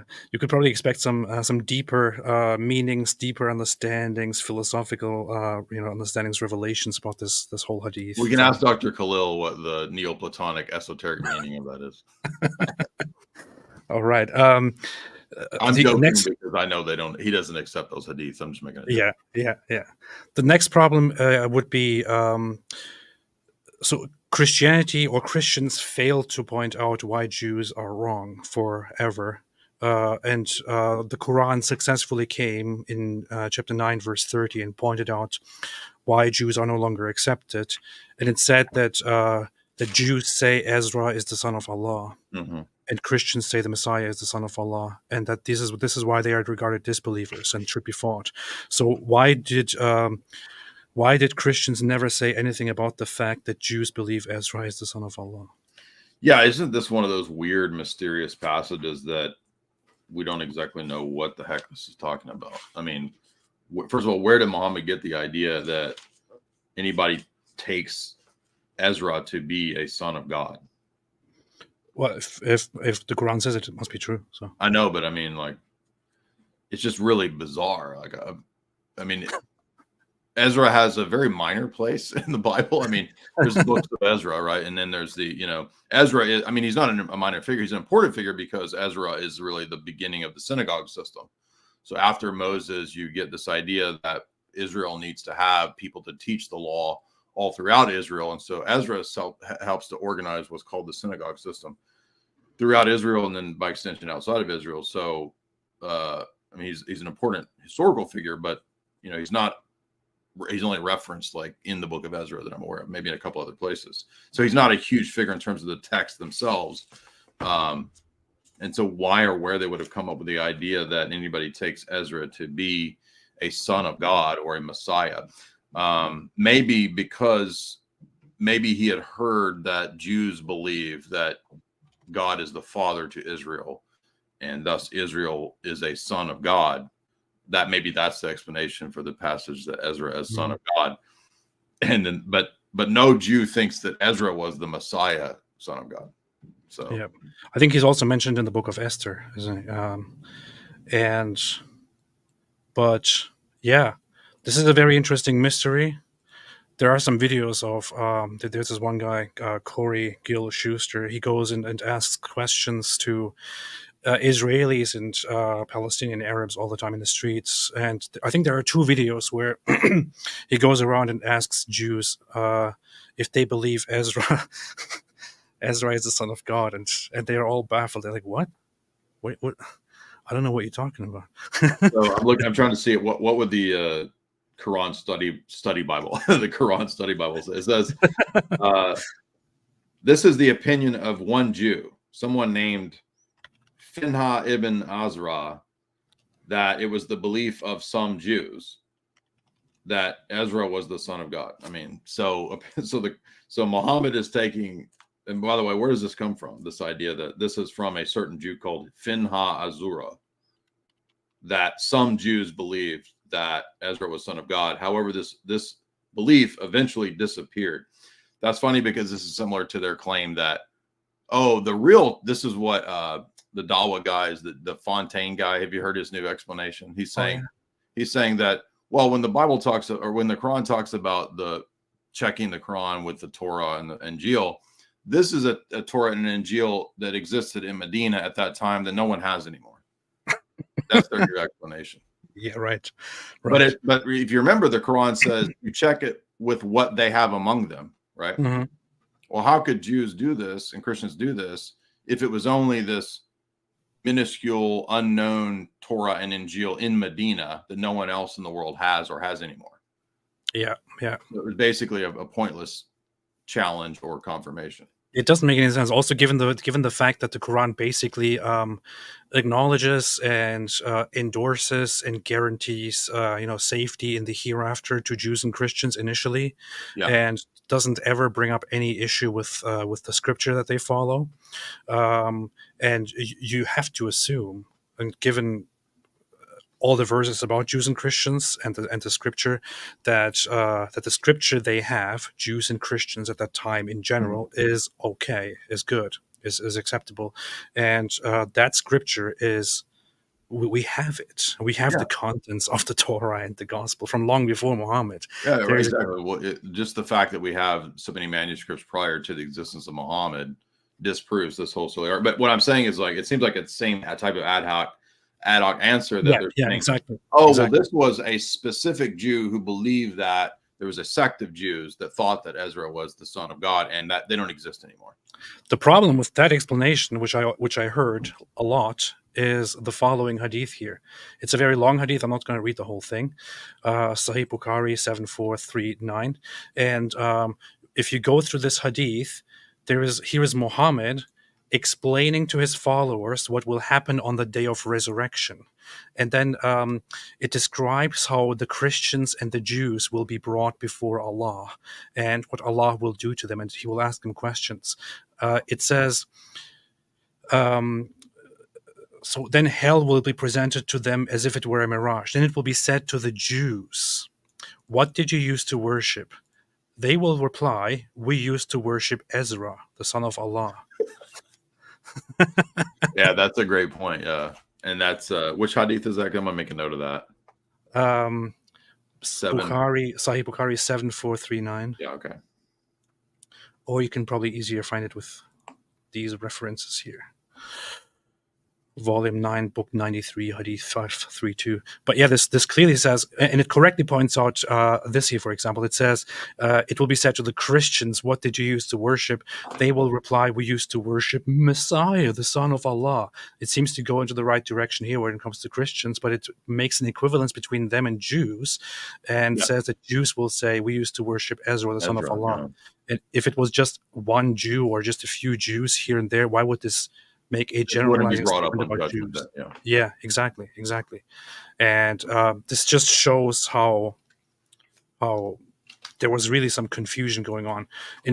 I would say because of this, just this verse, chapter 9, verse 30, is very strong evidence that the Quran is an ignorantly written or authored book, that it definitely does not come from a divine source. Yeah, cobbled together, exactly. Yeah, exactly. Another question is, okay.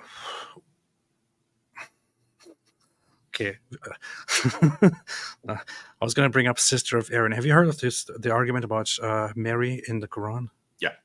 Yeah. Okay. The Quran refers to Mary as Mother Mary, mother of Jesus, as sister of Aaron, which is, of course, very strange because Yeah. Mother Mary didn't have a brother named Aaron.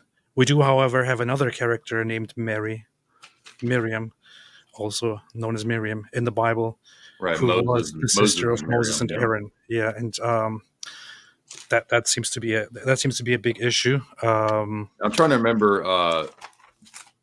The only response I've heard to this is from when Shabir Ali says something like, "Oh, well, uh, this was a term they would use in general, like sister could be any relative or anybody amongst the Jews, or something like that, right?" Sure, yeah. For some reason, we never heard of that until Muslims came up with that.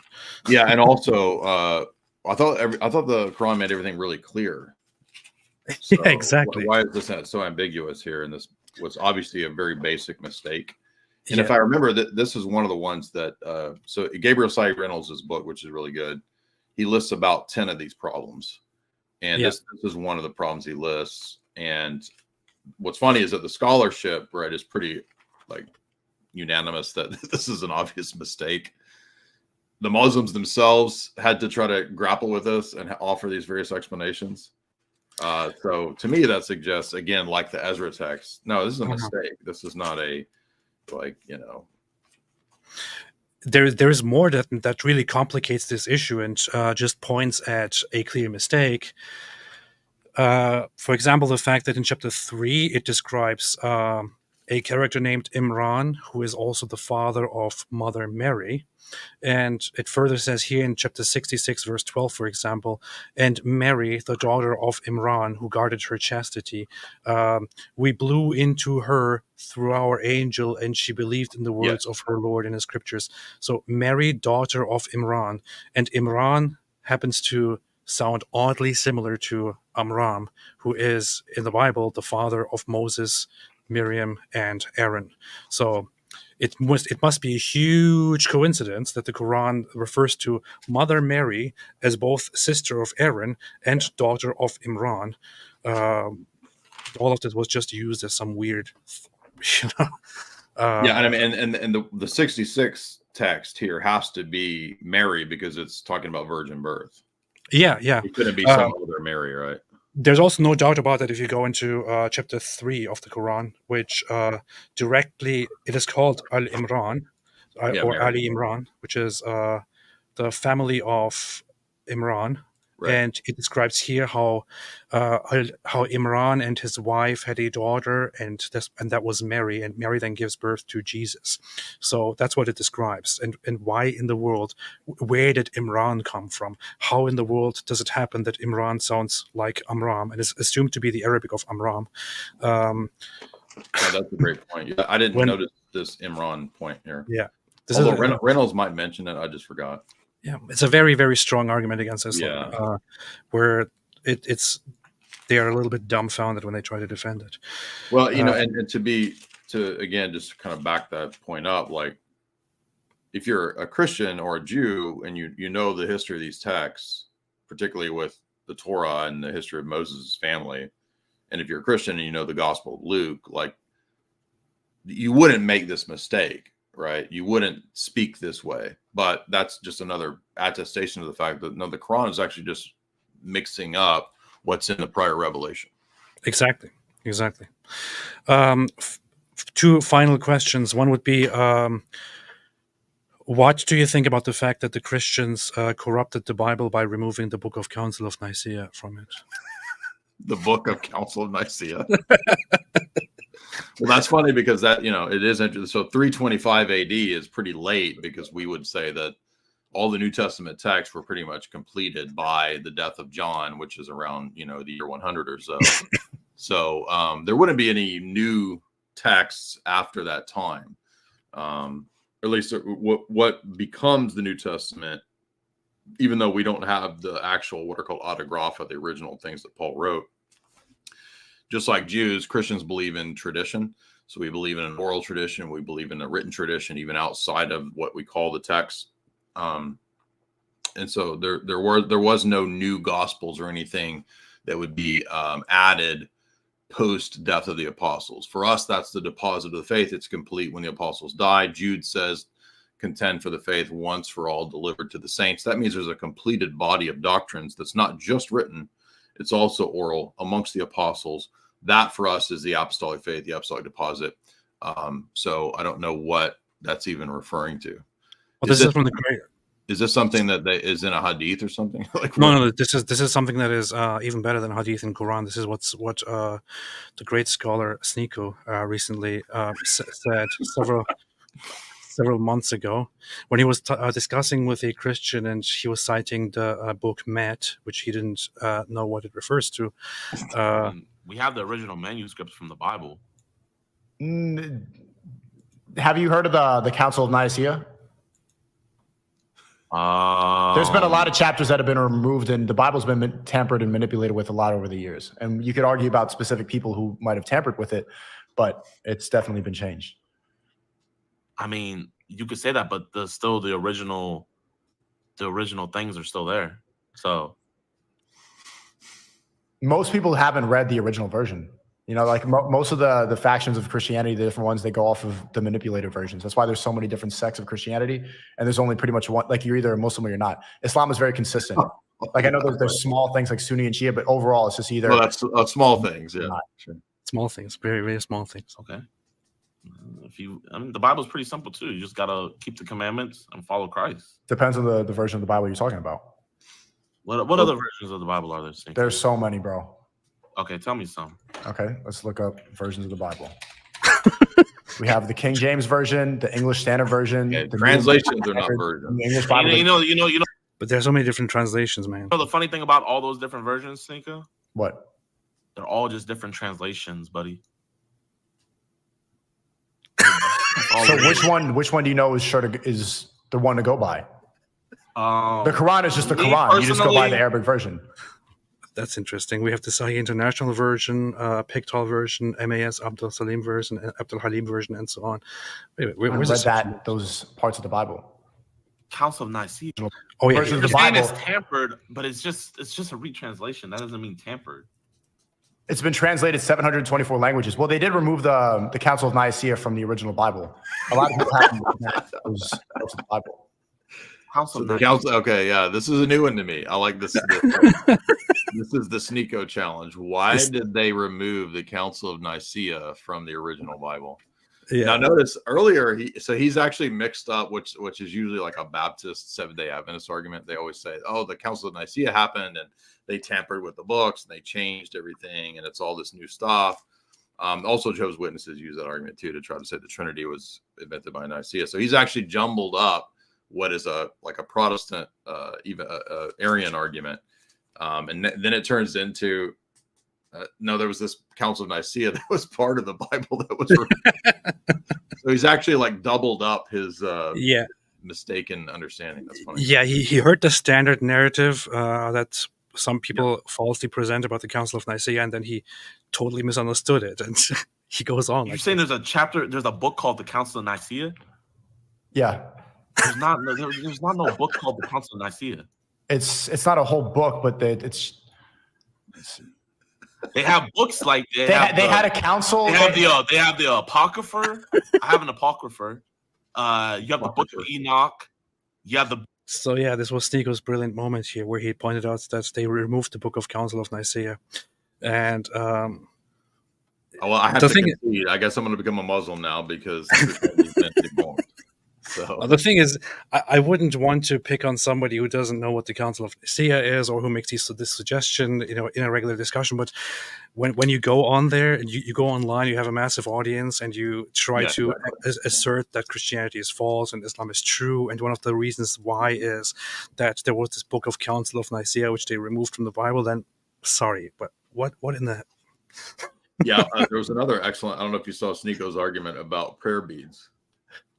So he said he noticed that Buddhists use prayer beads, and Muslims have these prayer beads, And so he says, so we're worshiping the same God because we're all using the same beads.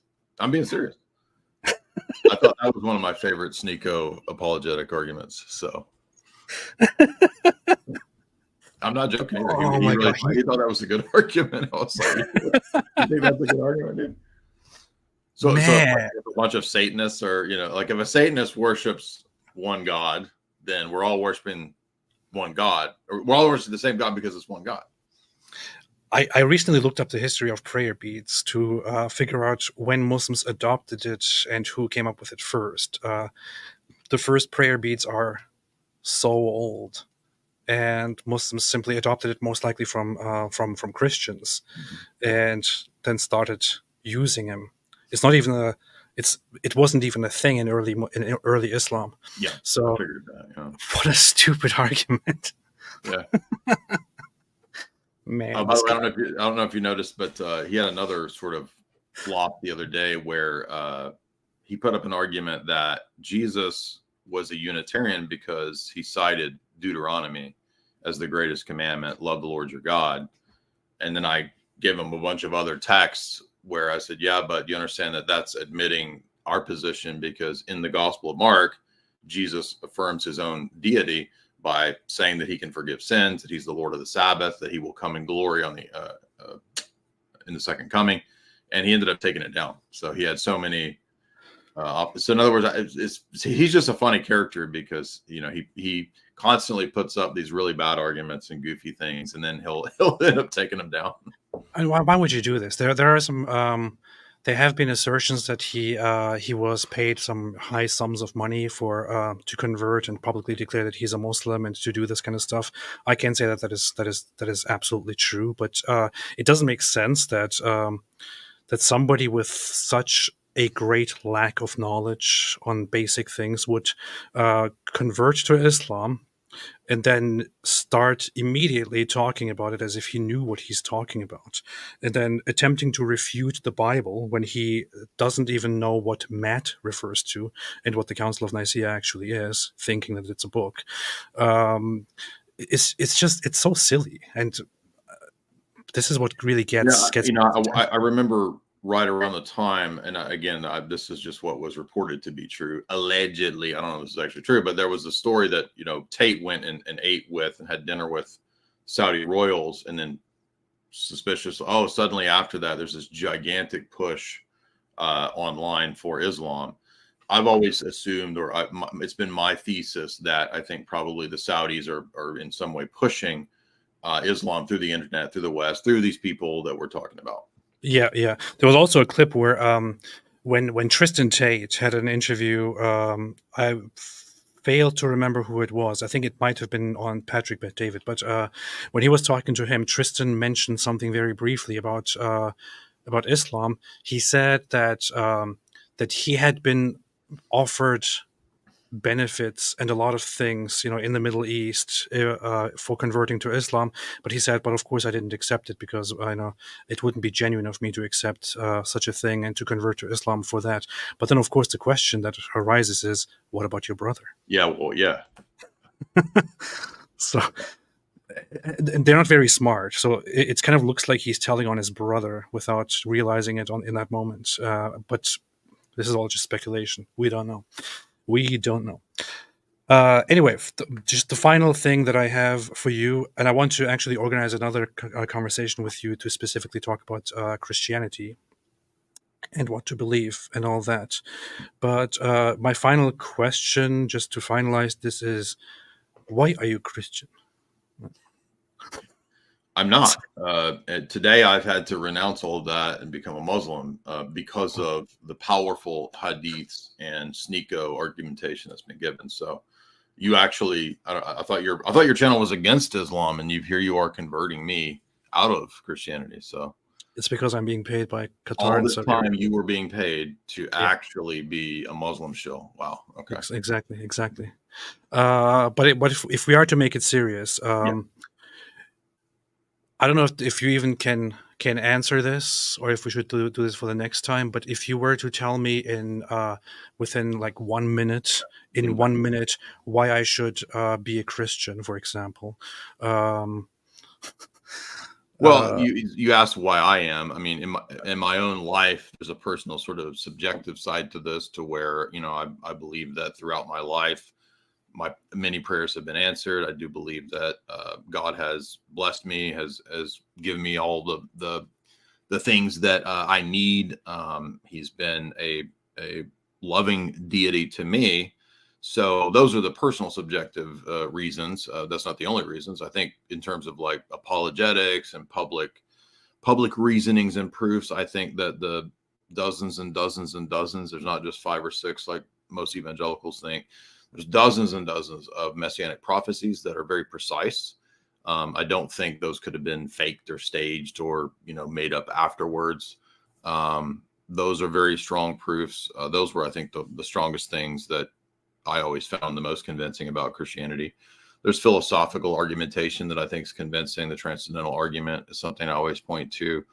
So those are the main reasons why I personally am Christian. And to other people, I would say, I think that it's true. So, you know, if you want to find a basis for example, in the philosophical sense, the things that we rely on to do science, to do logic, to do, you know, calculations, all that, we use principles that can't be reduced to matter. They're immaterial things. There's universals. There's laws of logic. Those things, I think, make the most sense. They're most coherent in a worldview where you have a personal deity. And I think that points us in the direction of Christianity. There's a lot of other arguments that kind of go along with that. Maybe we'll talk about that next time. But those are some of the reasons why I'm a Christian and why I think other people should be. Very nice. Thank you. I want to invite you again for another time to have a conversation about Christianity, about God, that I would be personally very, very interested in. Sure. Are you cool with going through super chats here? We have about 20 of them or so. Sure. Okay. Shake Mike Wingeling says, Jay Dummy, the guy that thinks 1 + 1 + 1 = 3. This is troll. Doesn't know Arabic and thinks the CIA wrote the Talmud instead of Mossad. No thanks. I'll take my tafsir from Farid. Well, you know, it's like I always point out, right? I mean, I think that guy's kidding, obviously, but like, yeah, it's troll. So here, so people think, oh, you can't have something that's 1 and 3. Are you sure about that? Because I could give you 3 examples. 1 × 1 × 1. Does that equal 3? I wrote that wrong. That's supposed to be 1. that is 1. Excuse me. 1 to the 3rd power is, all right. So these are all like examples of what, like, this is one thing, but it's also 3 things, right? This is 1, but it's also raised to the 3rd power. It's still 1, right? Mm-hmm. This is 1 × 1 × 1, and that's still 1. So, you know, it's actually pretty obvious that even in the created realm, something can be 1 and many at the same time, and it doesn't involve a contradiction. And so why would we think that necessarily there's a contradiction between God being both 1 and many? But this is a perfect opportunity for Muslims. Just take this clip from before Jake made the correction, and then use it where it says 1 × 1 = 3, right? Look, it's stupid. We got him. Jay Dyer refutes Christianity by accident. Sheikh Yadek, which sounds like a very interesting name, said, JD, would asking if God is all-powerful be a good argument against God not able to become flesh? Well, this is a little more complex because I think what we mean by all-powerful will be limited and dictated by the worldview or the theology that we have. So, for example, a lot of times atheists say stuff like, oh, if God's all-powerful, could he make himself not exist? And we would say no, because that's not what, if God exists, all-powerful means. So it's going to be limited and conditioned by the being who is the ground and the ultimate authority in that worldview. So what's possible for God and not possible for God is going to be determined by what kind of God you believe in. And in the Christian scheme, there's nothing inherently impossible for the second person of the Godhead entering the time and space. So I don't know if I would immediately go with that route. Mm-hmm, mm-hmm. Yeah. One problem that recently arose on Twitter was that God necessarily cannot eat a sandwich, therefore Christianity is false. Something like that. Well, if God has a human nature that's fully human, why couldn't he eat a sandwich? Eternal Vigilance says, thank you both for all you do. God bless you. Thank you so much, Eternal Vigilance. Appreciate it very much. Snugwig CP showed a hadith about Allah sat on a rooster. That sounds awesome. Yeah, that's what I would do if I was Allah. Stefan the Pelted said, example of Arabic eloquence, Mishkat al-Masabih 3:15. What are you talking about? Let's see. Masabih 3:15. Come on, I already did it, man. I already did it. Muawiyah bin Abu Sufyan reported the Prophet as saying, the eyes are the leather strap of the anus, and when the eye sleeps, the leather strap is loosened. So this is an example of the eloquence of Arabic and the great insights that Muhammad had. There is a lot of philosophical stuff here that you can probably dig into. Deep esoteric wisdom. Very, very deep, yeah. Jesus is at the throne, Muhammad is in hell, based. I want to play this clip here. It is totally based. Okay. Joel Evers, is that Retro David? Oh, hi, sport. It is, actually, yeah. Iron Kippa, considering to turn the Quran into bunny litter every time there is a jinn attack, and upload a video of my rabbit poop on it. I see. That's a good idea. Sheikh Addict said, Muslim, what makes a girl hog tour noise? Christian, not sure. Muslim, you see, you know absolutely nothing about child marriage. I like that. That is funny because in a lot of debates, when it starts to get a little heated for the Muslim, suddenly it turns into Arabic phrases. And if you don't know them, then they've won the debate. It is. But I thought this was the religion for the whole world, but suddenly now it's this like you have to have perfect Arabic pronunciation or else you don't know anything. It is a perfect move. It's a perfect strategy. I actually The attributes of God. I clipped this from when Mohammed Hijab talked to Jordan Peterson. It was a perfect moment here. The attributes of God, how are they knowable? Is that only through relationship with the book? Does that also have an experiential element as far as you? والله الذي لا إله إلا هو عالم الغيب والشهادة هو الرحمن الرحيم سبحان الله عما يشركون. Why approach to my question in that manner? I don't understand language. What purpose does that serve in the This is a great clip. I'm glad you played that. I forgot about this. How do you know when that's appropriate and when it's not? I'll be honest, this is one of the funniest streams I've been on in a long time. I totally forgot about that clip, and I forgot Jordan Peterson's reaction. Like, why'd you do that? What was that? I don't understand the language. Oh, man. L2A, what do Jews and Muslims think about Genesis when it says, let us make men in our image? Who is us? Who is our? Well, I can tell you that Jews have a long historic debate on what the passage means. I don't know at all what Muslims would say. Perhaps they would say, oh, it's like the Quran, the royal we, is the angels. Is that what they would say? Yeah, they would say it's the plural of majesty, and Allah refers to himself as we, as in the Quran as well. But then again, you're talking about Genesis. They would say we don't know if it's authentic or not. It's been corrupted. Yeshua the King said Bible's main focus is redemption and following Yahweh, Yeshua. So why do we have to explain theology, Trinity, when God never focuses on expounding on them?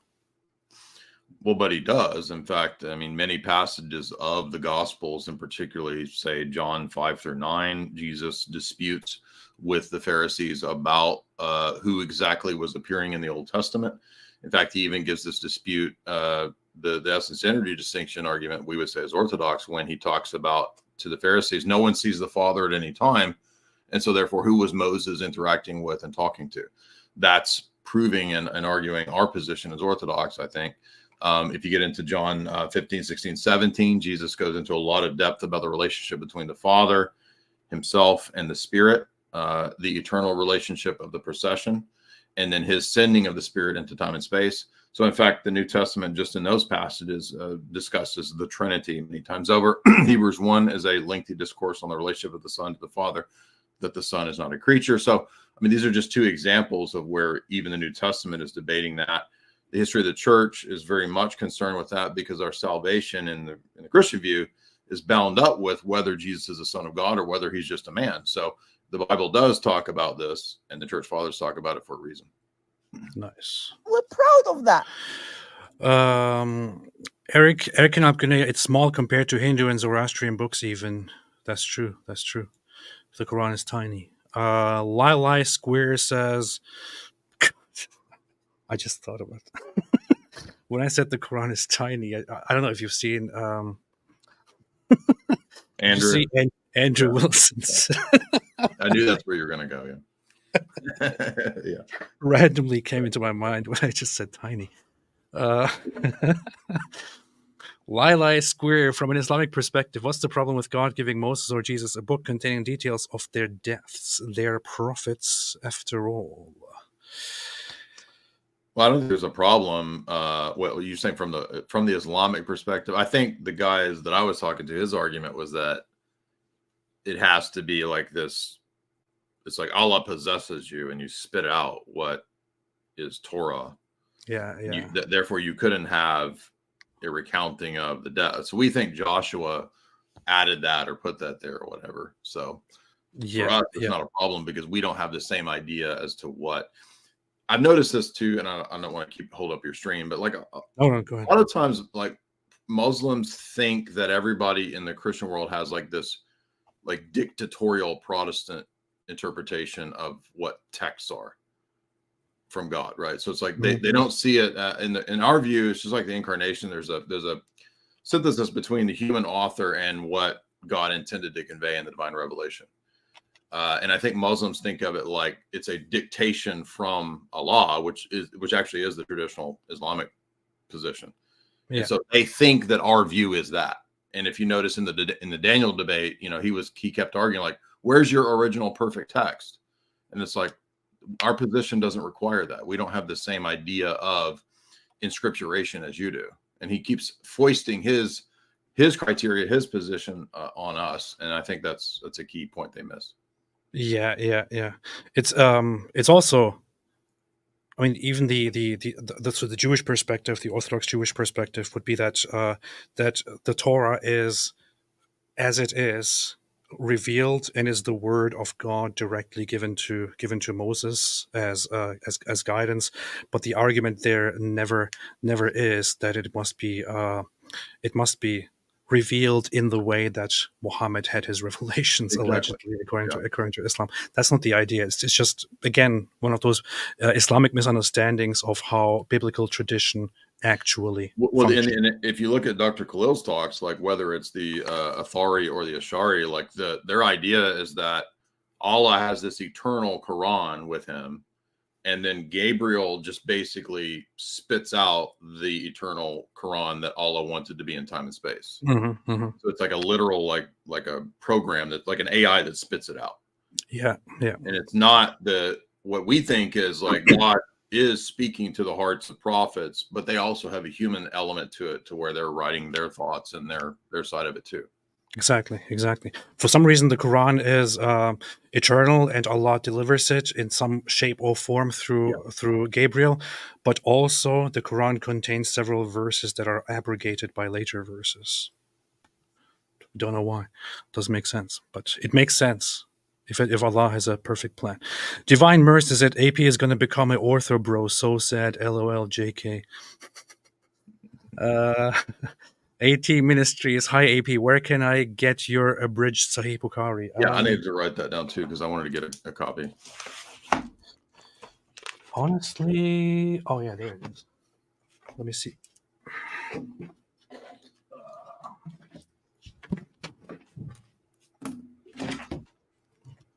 I don't know. I think I just ordered this from Amazon at some I think point. that's what I put on my Amazon list, was the one. I think. So this is it. It looks like this, all in one, no repetitions in this literary hadith. I'm pretty sure you can find it on Amazon. Honestly. Yeah.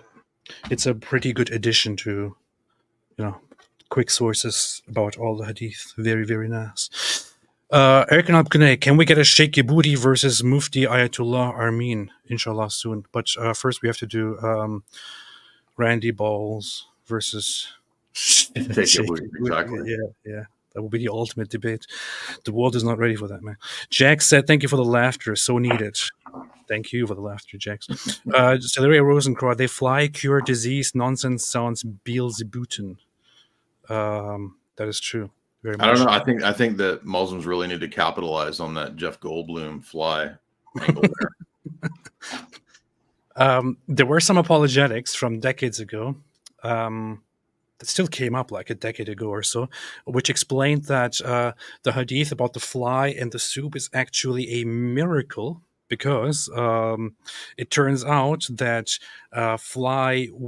certain insects that fly may actually contain in their wings something that you could extract to use in fighting or curing a certain disease, but none of it actually makes sense. It doesn't talk about house flies. It doesn't talk about just dunking them into your soup. Now I remember didn't they, even before I was interested in Islamic stuff, I remember seeing videos and books. I even found a book one time, maybe 15 years ago, where they would argue about, the Quran's proven by all these miracles about the Quran, and there's miracles within the Quran. But I don't hear them using this argument very much. It has become less popular, especially over the last 10 years, I would say. You could still hear, like 10 years ago, people popularly going to the idea that the Quran contains all these scientific miracles. Yeah. We had recently even popular Muslim apologists like Ali Dawa, who happens to be a very big intellectual powerhouse. He said that the scientific miracles narrative, that he himself believed in it and it made him convert to Islam, but it has been debunked. He explicitly said that it has been debunked. That it is not valid. It's not a good point, and people shouldn't be using it anymore because you can't appeal to science to prove that the Quran is true. And would this, because the Quran itself doesn't say that you can go to science? Why would they not want to use that? Well, they developed the idea that they would be giving science too much authority to judge over what is true and what is not. But the problem with that is that the Quran repeatedly appeals to the natural world and says, do they not see how we created the heaven with no crack in it, and how we did this and that? So the Quran itself repeatedly appeals to the science. Isn't there also a place in the Quran, I was trying to remember this, like, isn't there something like where it says something like, if you doubt this, recite it and listen to how beautiful it is? And isn't there something like that? There are references like that. There, if you have doubts, I'm not sure if there is a passage specifically about the recitation. If there is, I don't remember. Something like, how could this be composed the way that it is if it wasn't? It does. It makes references to that, how beautiful and how wonderful this text is, or this revelation, this message is, and how no one can make anything like this, and it is perfect. This is why also the challenge exists, that nobody can bring a chapter or a verse or a book that is better than the Quran. That's it. That's the one I'm trying to think. Exactly. Which is a ridiculous argument, but I even discussed this with a Muslim academic at Harvard. I had him on my channel. I interviewed him and I asked him the question. I said, "Does this question even make sense? Because it seems that the challenge would be invalid and illogical." He said, "Yeah, I agree. It doesn't make any sense because there is no standard by which you can judge whether a text is better or worse." So, and it would always be in the hands of the Muslims to decide. No, yours is not better than the Quran. The Quran is clearly this one's better. Yeah, exactly. Yeah. Obviously, this is much better. But it's just that's like which one tastes better? Well, clearly this soup tastes better. It doesn't have a fly in it. Right. Good point. Good point. Ayatollah Khamenei said, "Chef Allah." And now for our third course, we have nearly rotten meat with a dipped double fly wing sauce. No, there's no Jewish chefs around, so. I have to give them one thing. So we talk about these culinary things, we mock them, we make fun of them. There's one thing that is respectable about the culinary practices and advices, which would be when a group of people came to Muhammad, they felt very sick, so he told them, go and drink the milk and the urine of a camel, I've and heard you will feel better. So they went away, and then they came back, and they allegedly felt better, but then they ended up killing this Muslim guy, and taking all his camels and then running away with it. So for some reason they were convinced, or it helped them. They felt better, but then they ended up robbing this guy, this Muslim, and then running away with the camels, and which is why they were apprehended and then killed by cutting off their hands and feet from opposite sides and branding them and Has letting them anyone bleed out. considered the thesis that Muhammad and the Hadith authors might just be writing comedy? Like, has anybody consider that thesis? I don't know, but when I read that story, it just makes me think, wait a minute. So Muhammad gives them the advice, hey, how about just drink some urine, drink some camel urine? They're like, okay. Then they go, and when they come back, they're so mad that they actually kill Muhammad's guy and take all his camels and try to run away. It looks like they weren't really happy with the advice. Okay, so it really pissed them off, right? By the way, does that mean that you drink them separate, or am I supposed to put them together? Like, depends by your preference, whatever you like best, okay. I guess. Yeah. But that's why I always have a bottle of urine here. Call of Ghidorah. Hello, boys. Do either of you know what the Shia Hadith say about Aisha? Praise to Odin. How dare you? I'm not extremely familiar with Shia Hadiths. They have the Kitab al-Kafi, which is different narrations about what things that Muhammad said. They don't have a very good view of Aisha, Muhammad's child bride. They usually call her a prostitute and things like that. They're pretty harsh about her. But I'm not sure how much of that comes from the Hadith, honestly. You'd have to ask somebody else about that. Not very good with my Shia stuff. Subham, hey AP, please live with ex-Muslim Sahil and Adam Seeker, inshallah, one day. Tenublet, chats bugged, boys. Only super chats can fix it. You know what? It actually got fixed when I went into the settings of the stream as it was happening and switched to subscribers only mode, and then back again to no subscribers only mode. Then suddenly the chat started working again. Very, very weird. Wild. It was probably the Jews. Karamasao said, I feel like Jonathan Peugeot would like to go on a hyper analysis of the symbolism of the fly in the soup hadith. That's funny. I do think you're right, though, to call attention to the fact that a lot of the symbolic and even going into deep debates with Muslims about the attributes, it's like doing a disservice because it's giving the impression that this is like this really sophisticated, deep, but really it's just a bunch of goofy stuff. Yeah, it is pretty dumb. It's the example of, for example, in the Quran in chapter 18, verse 86. That is also the part where it talks about Alexander the Great. That is where the Quran mentions that he went to the setting place of the sun, and he found it setting in a dark, muddy water. And he found it near it a people, and so on. So it says he found the sun setting in a muddy spring, basically. Nowadays, when you discuss this, Muslims will talk about what this actually means and the metaphorical aspect of it and how it appears when you look from a distance at the sea and so on. But the thing is, the earliest Muslim exegetes weren't quite that deep about it. For example, it didn't have this deep symbolic esoteric meaning. Tafsir al-Tabari is one of the earliest exegesis, and it discusses this verse on over multiple pages, and all it does is it talks about where this place is, where the sun sets in a muddy spring, and then it talks about whether the spring is hot or just dark or muddy, and so on. So it's allegorical exegesis. No, nothing at all. It's quite literally just seeing the sun actually setting in a muddy spring. You have to read into it to come up with something deeper.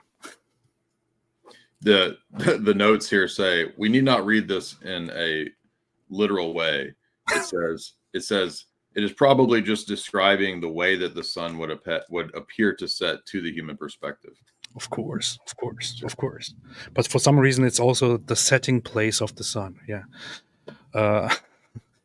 Noam MKW, don't you feel bad for the Gazan kids who can't celebrate 9/11? So sad. That's pretty. That's pretty dark. Yeah, you have. I posted it earlier today. We have always had the videos of Muslim populations, including and especially the Palestinian Arab population, celebrating 9/11. It's no lie. I grew up among Muslims. I grew up as a Muslim immigrant in Germany. It was the normal thing to justify it or to be happy about it. Or to be quiet about it because we don't want to brag about it too much, or to say, well, what about Iraq? And so on. This was the general Muslim attitude. Shouldn't be a secret. But yeah, whatever. Neil7777. Now I know why a small mustache man hated Jews. His favorite meat decayed when he was a child. This makes sense. This explains one of the reasons why Hitler went all mad. Or Hirschfield made a super sticker, which I cannot see here, but I'm sure it's a very good one. Thank you. Roge Murray made a super sticker, which I also can't see. Interesting. Jordan Flores, but thank you. Is Randy going to do an altar call? In the next third installment of Randy Ball videos, I will do an altar call just for you, Jordan. That's good. That's good. See, you heard it here first. John Smith, as someone who has read the book of the Council of Nicaea, I can confirm Islam is true. Caleb Worku, Jay, thoughts on Aisha age and her marriage to Momo? Yeah, I mean, I think it's pretty obviously a sign that this is a weird cult that, you know, they work so hard to defend this, that Daniel and Jake and these people, like, I thought it was odd in the debate. It didn't bother me, but it was like the first half of the debate's about attributes in the Quran. And then suddenly all they wanted to debate was about trying to prove that Christianity affirms their view of child marriage. And I'm just like, it doesn't. But even if there were younger ages of consent, like, I just don't understand what they were trying to prove with that, with getting me to say that, you know, medieval Catholic canon law allows you to marry a girl after puberty if she's 13 or 14. I'm like, but what is that? I don't understand what this is supposed to prove. That therefore then a prepubescent marriage is okay. I mean, it's just a really bizarre line of argumentation. I think it's absurd, honestly. Why don't you condemn Thomas Aquinas? Wasn't that what he repeatedly? Yeah, that was, I think, yeah, Daniel said that, and then Jake made a video about that. Yeah. And you even said, I'm ready to condemn it. And yeah, I don't like, okay. See, he fails to condemn. and then they made a video saying, then they said, see, he won't condemn Aquinas for this. I'm like, okay, Aquinas is wrong. It's like they didn't even care that, like, to the Orthodox, we're not really that concerned with Aquinas, but whatever. But even if we accepted Aquinas, like, I don't have a problem saying that there can be different times and different places for what's acceptable for marriage, but that wouldn't vindicate child marriage. They also, I don't know if you looked into this afterward, but Daniel Kikic lied in the debate with you once again about the Catholic Encyclopedia when he made the claim that the Catholic Encyclopedia says that Mary was 12 years old or so, and that this is totally fine in the Catholic Encyclopedia. This is not true, and he has been confronted on this multiple times. And I didn't actually look it up. What does the Catholic Encyclopedia say? What does it say? I had it pulled up before because I went. Or whatever he's been confronted with. I'm not familiar with this. Let's see.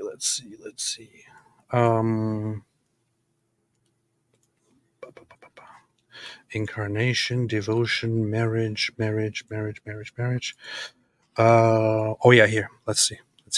So we have the source here when it comes to the marriage. It says here, it is probably at Nazareth that Joseph betrothed and married her, who was to become the mother of God. When the marriage took place, whether before or after the incarnation, is no easy matter to settle. And on this point, the masters of exegesis have at all times been at variance. It will not be without interest to recall here, unreliable though they are, the lengthy stories concerning Saint Joseph's marriage contained in the apocryphal writings. When 40 years of age, Joseph married a woman called Melcha or Esha by some, Salome by others, and so on. It then further says, here. They wished to find in the tribe of Judah a respectable man to espouse Mary, then 12 to 14 years of age. Joseph, who was at the time 90 years old, went up to Jerusalem among the candidates. A miracle manifested the choice God had made of Joseph, and 2 years later, the Annunciation took place. So 2 years, according to this narrative, after she was between 12 and 14 years old. So 14 to 16. Yeah. These dreams, as St. Jerome styles them, from which many a Christian artist has drawn his inspiration, see, for instance, Raphael's Espousal of the Virgins, are void of authority. Yeah, it's apocryphal, right. Void of authority. They nevertheless acquired in the course of ages some popularity. In them, some ecclesiastical writers sought the answer to the well-known difficulty arising from the mention in the Gospel of the Lord's brothers, and so on. So, first off, void of authority. Secondly, it explicitly says here, unreliable though they are. So the Catholic Encyclopedia here never makes the claim that this is the age of Mary when she was married.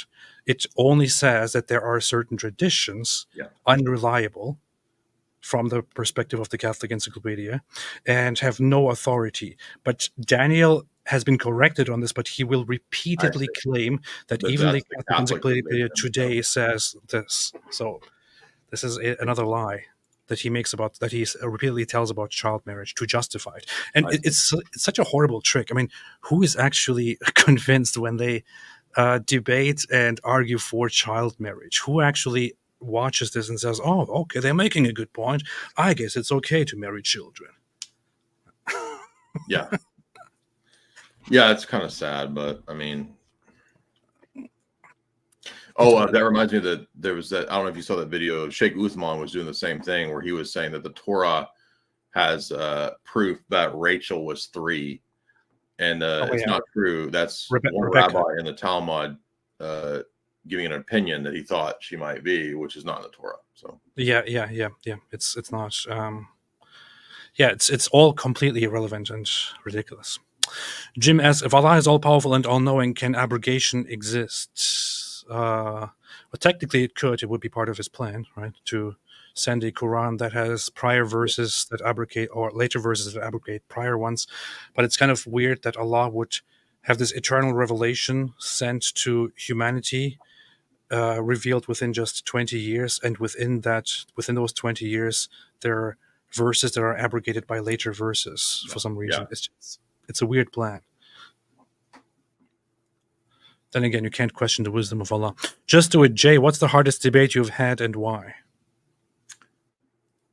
I guess it's a tough one because, I mean, you could say hard in terms of like whether the opponent is really obtuse and stupid, or hard in the sense of like, did somebody propose a real challenge? I mean, we haven't really had a debate with anybody that had a significant, hard argument to answer, because most of the time I try to know my opponent's position as best I can. I'd say probably one of the better debates is maybe Dr. Malpass, because he knows. I think when I debate somebody who's an actual professor or like has a degree in philosophy, those usually go better because they know philosophy and they don't make stupid arguments and you're not getting frustrated. But so far there hasn't been a person that I think really like stumped me or like, won. I'm not trying to be arrogant. I'm just saying I don't think that there's been one yet. There could be, but not so far. What about Muslim Lantern? I heard that Muslim Lantern was really tough and really defeated you in the debate. I actually thought he would. I expected better of him. I mean, I was not familiar with him. I'd never seen any of his stuff. But then pretty quickly into that, I could see that he was not going to be a very good faith debater. So he was actually probably one of the lower tier. Yeah. Jerome, Allah refuting the divinity of Christ and of Mary, who is part of the Trinity. Quran 575. Jesus and Mary ate food. Never heard of the hypostatic union. Yeah, the Quran fails to completely understand anything about the nature of Christ. Go ahead. This is a really good point too that's overlooked. I'm glad you mentioned that, because if I was going to believe the Quran, if the Quran wanted, if the compiler, if they wanted to convince me, they would at least get the theology right. Mhm. You know what I mean? They would say, oh, you know, at Nicaea, these errant Christians, you know, taught that Jesus is the second person of the Godhead and that he's homoousios. But they don't even get the basics right. Yeah, precisely. And this is not the only verse that is that also, by the way, references Mary as part of the Trinity. Godhead. It also refers to, look at this. You might have seen this verse. If not, I would say is definitely something to look into. So, chapter 5, verse 116. And when Allah will say, O Jesus, son of Mary, did you say to the people, take me and my mother as deities besides Allah? He will say, exalted are you. It was not for me to say that to which I have no right, and so on. So, just by saying that Allah will ask Jesus this question, did you tell the people to take me and my mother as deities besides Allah? The Quran is seemingly implying here that that Christians do indeed believe in Jesus and Mary as part of the Godhead and divine, which Muslims today try to explain by saying, "Oh, it was probably in reference to a sect of Christians and all that." But it's again one of those, you can say anything nowadays. Well, this is funny because you'll notice if you have a debate with a Muslim who knows his religion, he always has the expectation and the demand that you present his position accurately, right? Yeah. How come the Quran didn't present accurately the 7 centuries of Christianity prior to it? Exactly. It's because the Quran's author didn't understand anything Exactly that the Christians or the Jews believed, which is why he got so many things wrong. Nico, hey AP, do you find moral issues in the Old Testament challenging, or has David Wood helped with interpretation? It could be fun to discuss with Jay, God bless. In all honesty, I've never really had big issues with the moral problems in the Old Testament. And this might sound surprising to some people, especially to atheists and others, but I also said in the past, for example, that I can't condemn even slavery that took place several centuries ago. If slavery is a norm that you deal with, that you do in a society where this is how you deal with your enemy in order to stop them from being a danger for you in the future, and you put them to some use instead of massacring them. If that was the norm, I can't blame people in that time for the slavery that they participated in. I could say that this is even, I know this is very controversial, but I could even go into the future with that to the United States of America. I can't condemn individual slavers and slave owners in that society where it is a normal thing. I would say it's good that it is eventually abolished, but condemning individuals for doing that, no. In the time of the Old Testament, it is a time that is profoundly, completely different from our modern time, where a different handling of matters may have been required, and it was okay for that time. Both Christianity and even Judaism, which does not believe in replacing or fulfilling or abolishing the old law, both moved on from much of it. Even Rabbinic Judaism, for example, in the Talmud discusses how certain matters are matters of the past and no longer applicable in our time, and so on. So I have no problem acknowledging that there are things that were considered okay back then, not today. It's all right. Do you have any comment on that, Jay? No, I pretty much agree with that. I think you have in the ancient world God meeting people where they were, and he didn't have. If you look at the way the Bible progresses in our perspective, there's very few expectations put upon people in Noah's day. Very few expectations even in Abraham's day. So the expectations kind of grow with mankind's progression. And the church fathers discuss this from a kind of immaturity to maturation. And so the expectations, Jesus says, to whom much is given, much is required. So as we progress in terms of history, I think there's God can expect more because of progression. Yeah, that's good. Grixie Gregory of Nyssa refutes you, AP. Do you really want to have a discussion about Jews now? Or I'm pretty sure that this is what this is about. I'm not going to have that discussion. Old Testament, New Testament, Truth, Dinosaur, Old Testament, New Testament. Fantastic comments here. Eric Al-Harb said, Jay, I'm Orthodox. A Catholic asked me what the difference between procession and inspiration is, and that ultimately our distinctions in the hypostasis collapses into meaninglessness because we can't define these terms. Yeah, but this is missing that this is actually his own Catholic Church, in confirming Constantinople I, affirms the position that we have as Orthodox, which is the Cappadocian position. Cappadocian position is that we believe in a distinction between generation and procession because it's revealed that way, Basil says. He says what the distinction is, we do not know and we're not told, but that there is a distinction we do know. And the other way we know is by what's called hypostatic properties. So the Father is the sole cause, the Son is generated, and the Spirit is spirated. Those are the hypostatic properties that distinguish the persons. So the attempt by Catholics to speculate about other ways to make distinctions, we believe, goes out of the bounds of what's defined at the Second Ecumenical Council. That sounds pretty based. I don't know what you said, but yeah. It is totally based. That's a soundbite that I took from a rabbi who was discussing the difference. I was wondering what that sound is. That's funny.